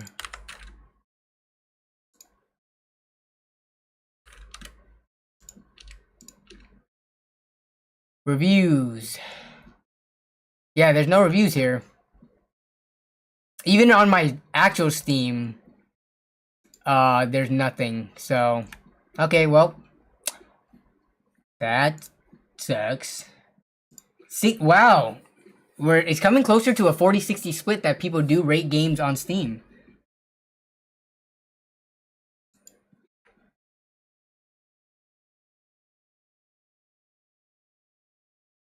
There was nothing to the right. What?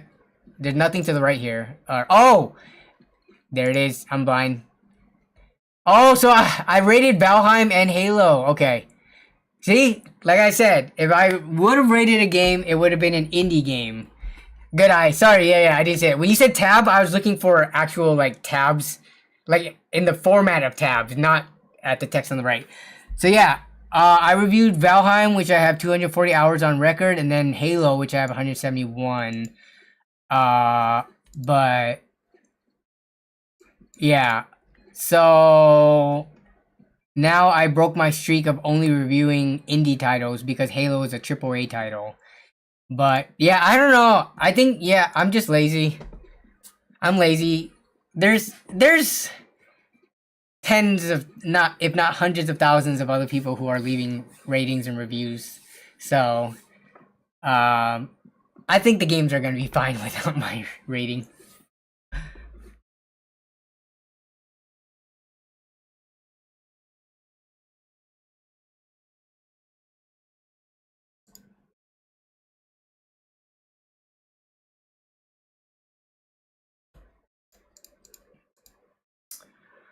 Okay, so I think for the last 10 to 15 minutes, I'm just gonna hang out for the most part. I mean, we've been doing that the whole stream, but I'm just gonna be reading comments and trying to help people. I have a 5600G H5 Elite, 16 gigs of RAM, B550, A Pro, 400 watt power supply.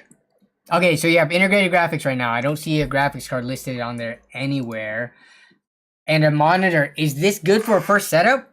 Oh man. It's kind of hard to answer this question, right? I think that's fine. You have an APU system. What games do you play? Are you enjoying with an APU like a 5600G, you can play CS:GO, you can play Valorant, you can play League of Legends, you can play even some games at 720p. You can play older games easily, indie title games easily, right? Is this a good first setup? If it serves what you want to use it for, then yeah, it's a good setup. Now, there might be PC elitists out there that says, oh, you don't have a dedicated graphics card, your system is horrible, it sucks. But I think it's fine. This is your first setup. You can always slap in a graphics card. Was money an issue? Were you tight on cash that you couldn't afford a graphics card? If that's the case, then yeah, I think a 5600G APU starter is solid. I would totally recommend that to someone who was limited on funds and could not afford a dedicated card.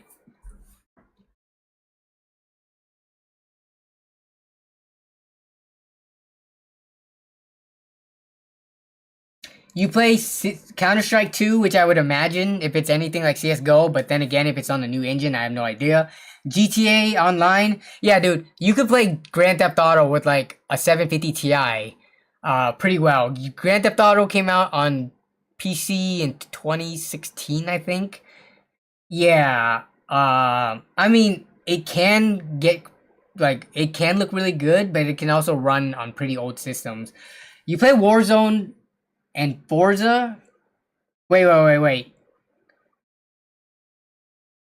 Yeah, your 5600G integrated graphics, your Vega integrated graphics, it's kind of I mean, you only you can answer this. How is it doing in Warzone 2 and Forza Horizon 5? Do you have to turn it down to 720p? Because those games at 1080p, I think, would start to struggle even at super low settings. But I mean, Warzone 2 is also like an online competitive game. So in that case, anytime you're starting to play competitive, more demanding titles, it's ideal to have more higher frame rates, and like more consistent frame rates too. So kind of hard to answer the question though. If it is a good setup, if it's all you can afford, then it doesn't matter if it's good or not. It's all you can afford.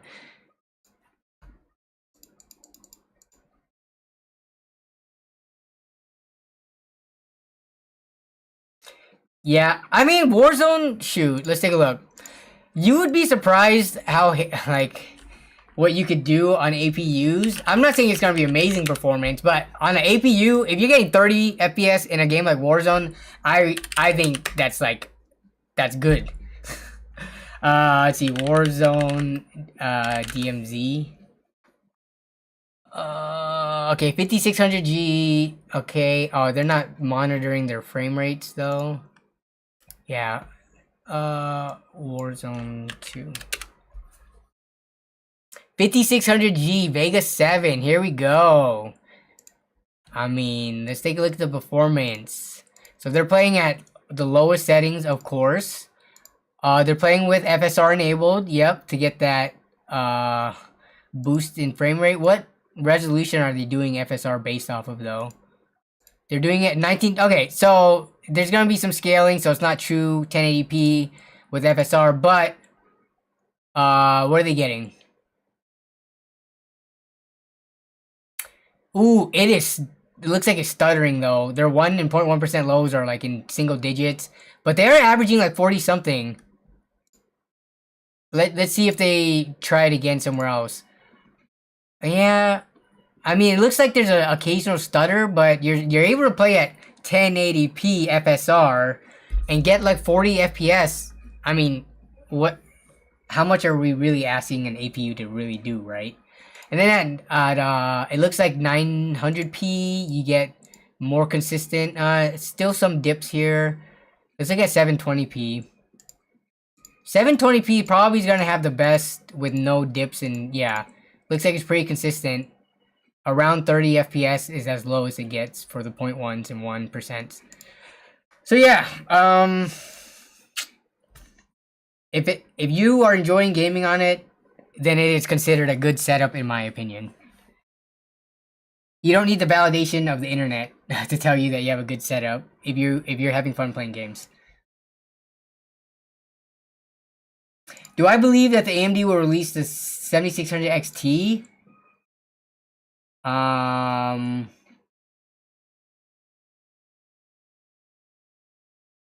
Honestly, I don't. Let me think. Let's see. I think it's more likely that they will than they won't, just given the current price difference. Where are we going from a $400 to a 270-ish? That's like the new reduced, or 250. There's a big price range between them. I think they could slot a card in between there pretty easily, between the existing 7600 and 7700 XT. If not a 7600 XT, maybe a 7700 non XT. I haven't been following the rumors, but I think there's gonna be a card slotted between those. Whatever they end up calling it.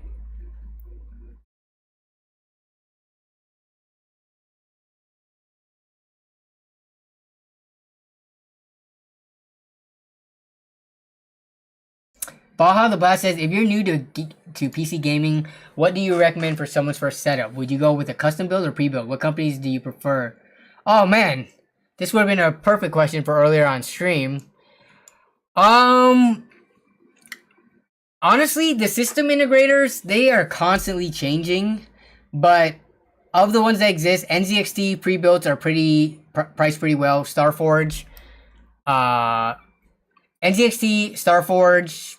I'm trying to name like the big ones, not the little more boutique ones that charge you way more for labor.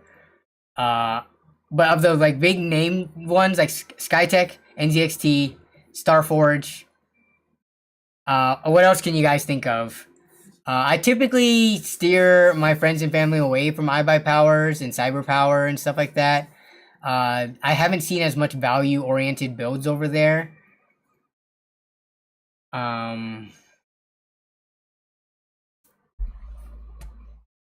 But Starforge, but yes, I would totally recommend a pre-built for someone's first setup.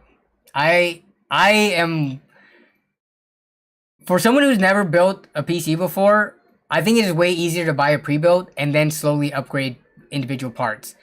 I totally understand how intimidating and daunting it could be to try to source individual parts. Even if you go to a PC part picker build guide or like a YouTuber who lists parts for you, then getting all the parts and assembling it and potentially having to go through troubleshooting, you could go through that, or you could just buy a pre-built, pay the extra 50 to 100 bucks, depending on how good of a deal they have going at the time, and have a working computer.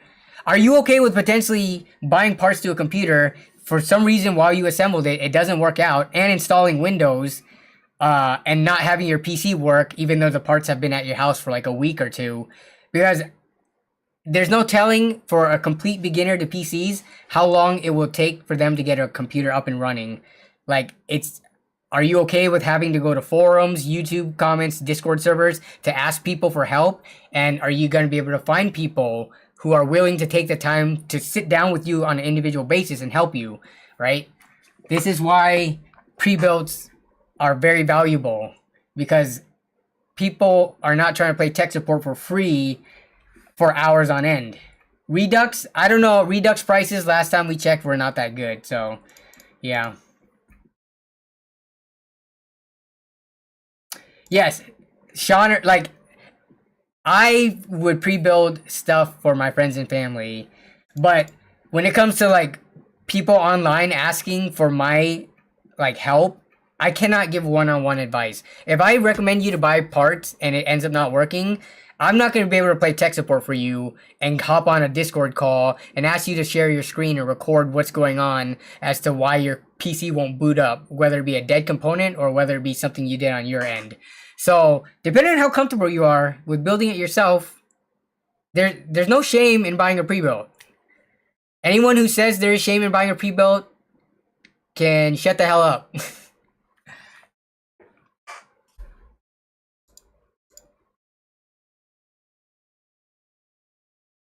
I think nowadays building it is much simpler than 6 to 7 years ago, but you underestimate how completely beginner and tech illiterate some people can be. Like, there are some people, even with all the YouTube build guides, even with all the forum posts and stuff like that, it is still intimidating and daunting to get the task done.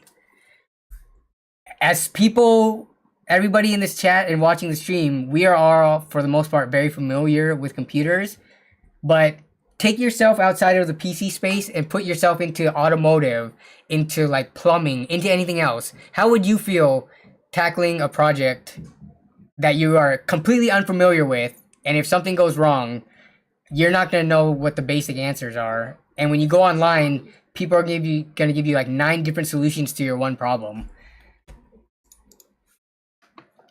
The only shame is getting scammed when buying a pre-built. Not really, though. Yeah, I mean, some people, them coming to places like this to ask is a good first step, because we can at least try to help point them to a system. So I'm going to look at Starforge to answer this question. If you're going to look for a pre-built gaming PC, let's just say you have trying to spend as little as possible for a decent system. Starforge actually redid their entire lineup. So let's take a look at what they have now. For what I like $1,000.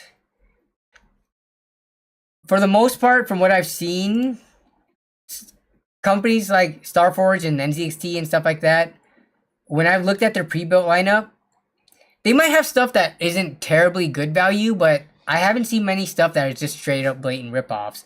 So like, if we look at the Starforge $1,000 system and it looks pretty good, I can pretty confidently say that all their other configurations are gonna also be decently priced.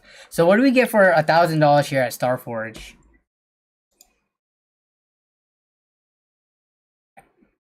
So we got 1,000. Wait, what the heck? Where's all the specs? Okay, I'm clicking on this. Are they gonna tell? Oh, here we go. It just. All right, so they have some random game stats, which is fine. We got Ryzen 5600, 16 gigabytes of 3600 cell 18, everything very standard. They've got a Be Quiet Pure Rock Slim. Is this the actual picture? Let me see.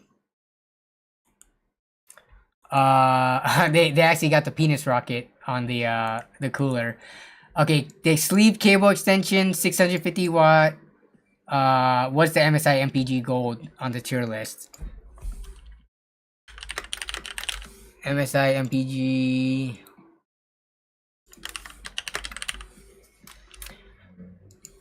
MPG. Speculative position. It's looking like that's A tier. Or yeah, only the MSI MPG stuff's all A tier. Okay. Yeah. Let's see. Our 3 deep cool fans. They got a deep cool tower, B550, 6650 XT. For $1,000, I mean, yeah, you could build it 1 terabyte of not memory, but storage. For $1,000, I think this looks pretty solid.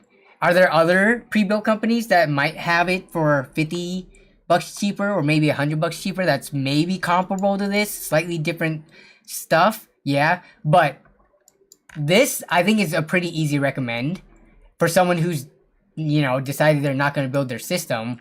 They're not charging a crazy amount for like the handling, shipping, and the setup of the PC. I think this is a pretty good price. And there's not many companies that are gonna give you Ryzen 5, you know, 5600 or 5600X with 1 terabyte of storage, A tier, you know, 650 watt. Most of them are gonna, at this price range, gonna try to sneak in either a lower tier power supply or 500 watts. And you're getting a 6650 XT. No one's gonna give you that much higher than that for under $1,000. If you guys in the audience know of a company that will give for $1,000 better than this, feel free to say the company and the build. I'll pull it up. And it has sleeves cable. I know, right, Shauner? Oh my goodness, sleeved cables. They're black sleeve cables, nothing too fancy, but you know what? They're sleeve cables nonetheless. Look at this.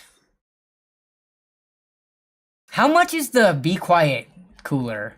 How much is the Pure Rock Slim 2? And we go on Amazon. Alright, so this is only... Okay, it's like a under $30 cooler anyways. So, I was about to say, why didn't they just use like straight up $17, what's it called? It's escaping my head.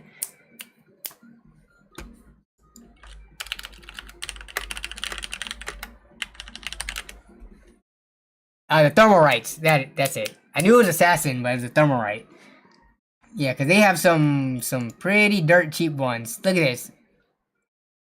This one's 4 heat pipe, but I think it's a smaller fan. This is a 90mm fan. This is 120. Oh my goodness. What is this kitty doing? Are you guys seeing this? Atlas, dude, that computer is running. She was touching the fan while it was spinning. Alright, please. Come here. Please do not ruin my blinds. Please. Say hi to the people. Okay, never mind. You're just not interested in the camera. Oh. What's up, Johnson? Hey, Daddy. Oh, come on. She can hang out down here. It's just she was touching the fan on the computer, but yeah, she's gonna hide under the couch. She's fine. I'd rather have a better looking cooler for that price. A better looking cooler.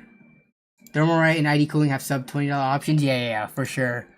But yeah, so I don't think anyone was able to list off a better system than $1,000 for a Ryzen 5 6650 XT build. You're definitely not getting 7000 series Ryzen for this, so. Yeah, the 5600 can run a stock cooler, but I don't know. I don't think, like, a lot of people, there's like a stigma against stock coolers. So this might help them sell more if they put a tower style cooler. And it looks more like filled out, right? When you have a tower cooler like this, as opposed to like a flat, shallow stock cooler. So it does make the build like aesthetically look better.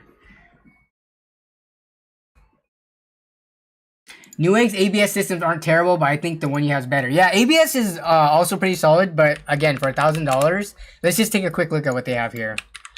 PC. So ABS, let's try to look for $1,000. So I mean, these first three, 13400F, 3060, 4060 Ti, 3400. Okay, actually. 1 terabyte, 16 gig, 600 watt, probably a Rosewell. 13400F, okay. And a 3060. I guess if you were Team Green, you would want to grab this one. Even though the 6650 XT beats this, some people would rather take the NVIDIA card. I mean, a 13400F is pretty solid. This is pretty comparable specs. And it's coming from Newegg. So, I don't know if people trust Newegg more than Starforge, but this is actually not bad too, this configuration. Everything else is pretty much the same. 1 terabyte storage, 16 gigs of RAM, and it's just Intel and NVIDIA side of things.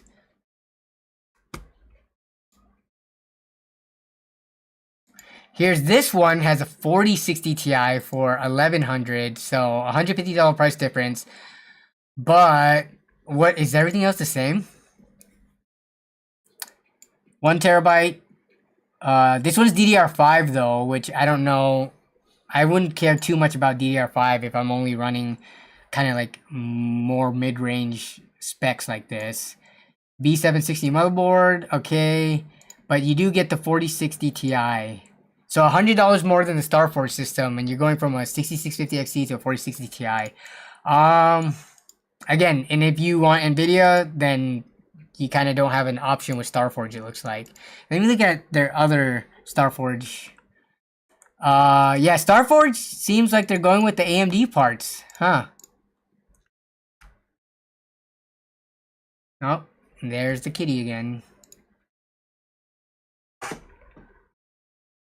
Oh, she is just so curious, isn't she, about the fan? Don't touch it, Atlas. I need to put the tempered glass on it. Atlas, you are not supposed to touch this.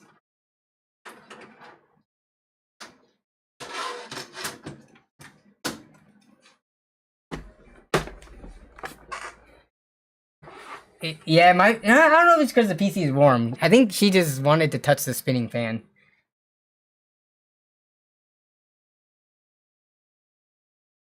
If it was because the PC is warm, she would be sitting at the exhaust, either at the top or the rear where the exhaust is. But she was trying to paw at the... Oh, now she's sniffing the cable. Cool. Hey, don't... You. Don't bite. Don't bite.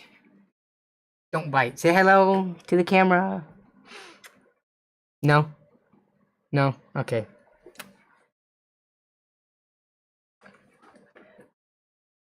How well do you like Intel Arc? Actually, it's funny that you asked that.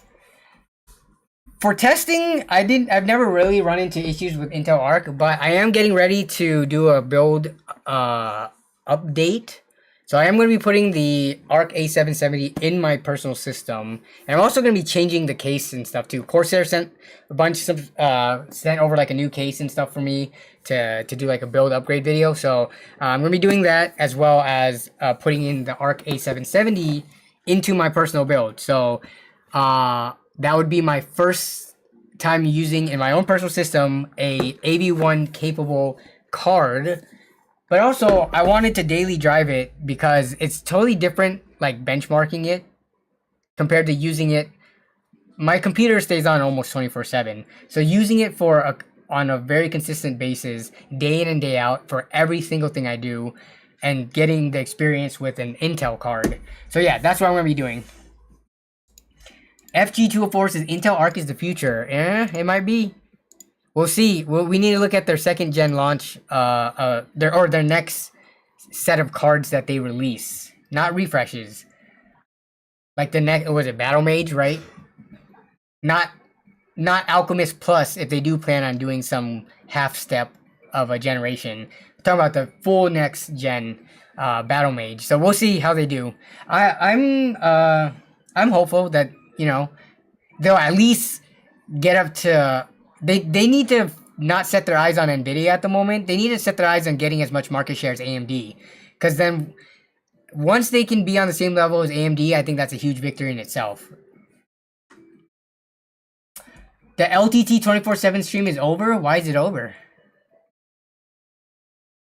Jason says, Intel is the future of the e-waste bin. I don't know, man. Let me see this.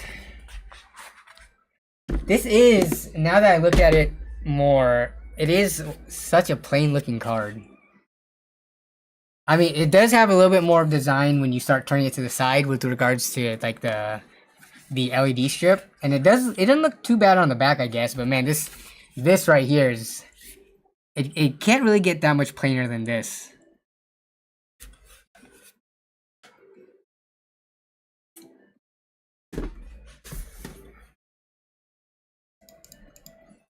Cavern, just got off work. How have I been today? Very good. We just have a pretty chill stream. Just chilling.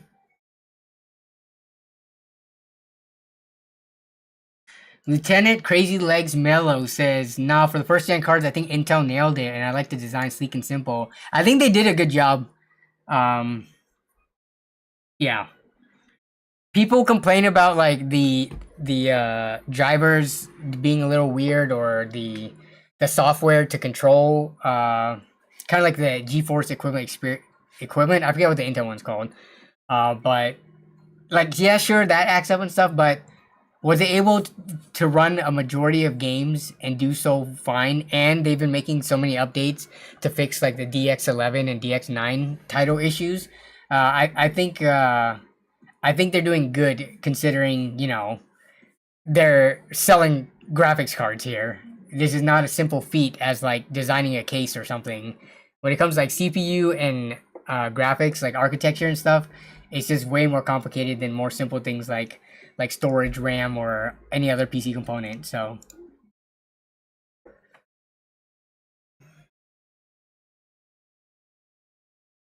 I wonder if it's worth it to put 8. I don't know, man.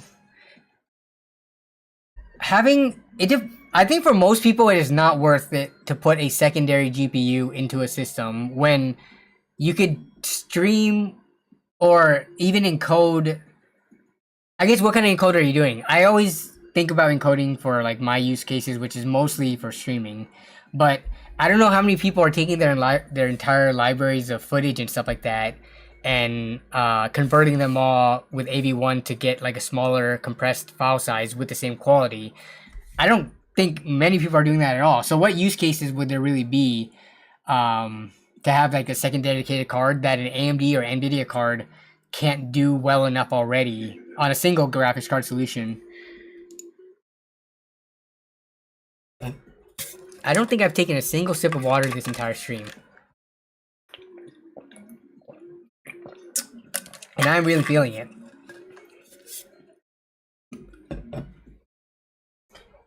Am I making the right choice switching to RX 6800 XT from 3060? You're a 1080p gamer? Why are you making the switch at all? Just save your money and get the next gen release. I mean, I guess at 1080p, if you're playing at, if you're playing at 1080p, at ultra settings, Cyberpunk or something, then yeah. But the 3060 at 1080p is still a very decent card. Maybe if you're trying to push the frame rates for, like, you know, high refresh rate, high refresh gaming, like 144, 165 hertz, then yeah, you're making the right choice. But I think if you already own a 3060 and it worked well enough for you, I'm of the camp of don't spend more money when you don't have to. Unless you're doing an equivalent exchange. I guess, are you buying the 6800 XT and being able to sell off your 3060 to recoup most of the cost?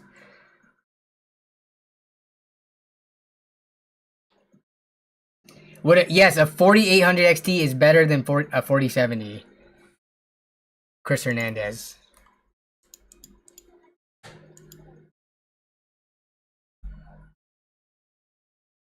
It is better, but not. It is better in most scenarios. Let's just say that. It just doesn't have the same feature sets or the same ray tracing performance. Okay, that was about 30 minutes of 10 to 15 minutes of hanging out with chat after stream. Okay, so that's gonna wrap it up for this stream, I think. I'm actually gonna go back over to Casey's stream, which you guys seem to still be hanging out over there quite a bit. So if you guys missed it, Casey from the LAN Party Story series is streaming stuff now. So yeah, be sure to say hi, give him a follow if you are interested in watching, lurk, help him grow. I would greatly appreciate that. But yeah, I'm gonna call it for tonight though. So yeah, everyone have a good rest of the night. Have a great rest of the week coming up and a great weekend. I will see you in the comments. What was that? Oh my god, the kitty's eating some tape and just sneezed. Okay, yeah, I'll see you guys on the other socials as well as in the next video and or stream. So take care. Have a good night, everyone.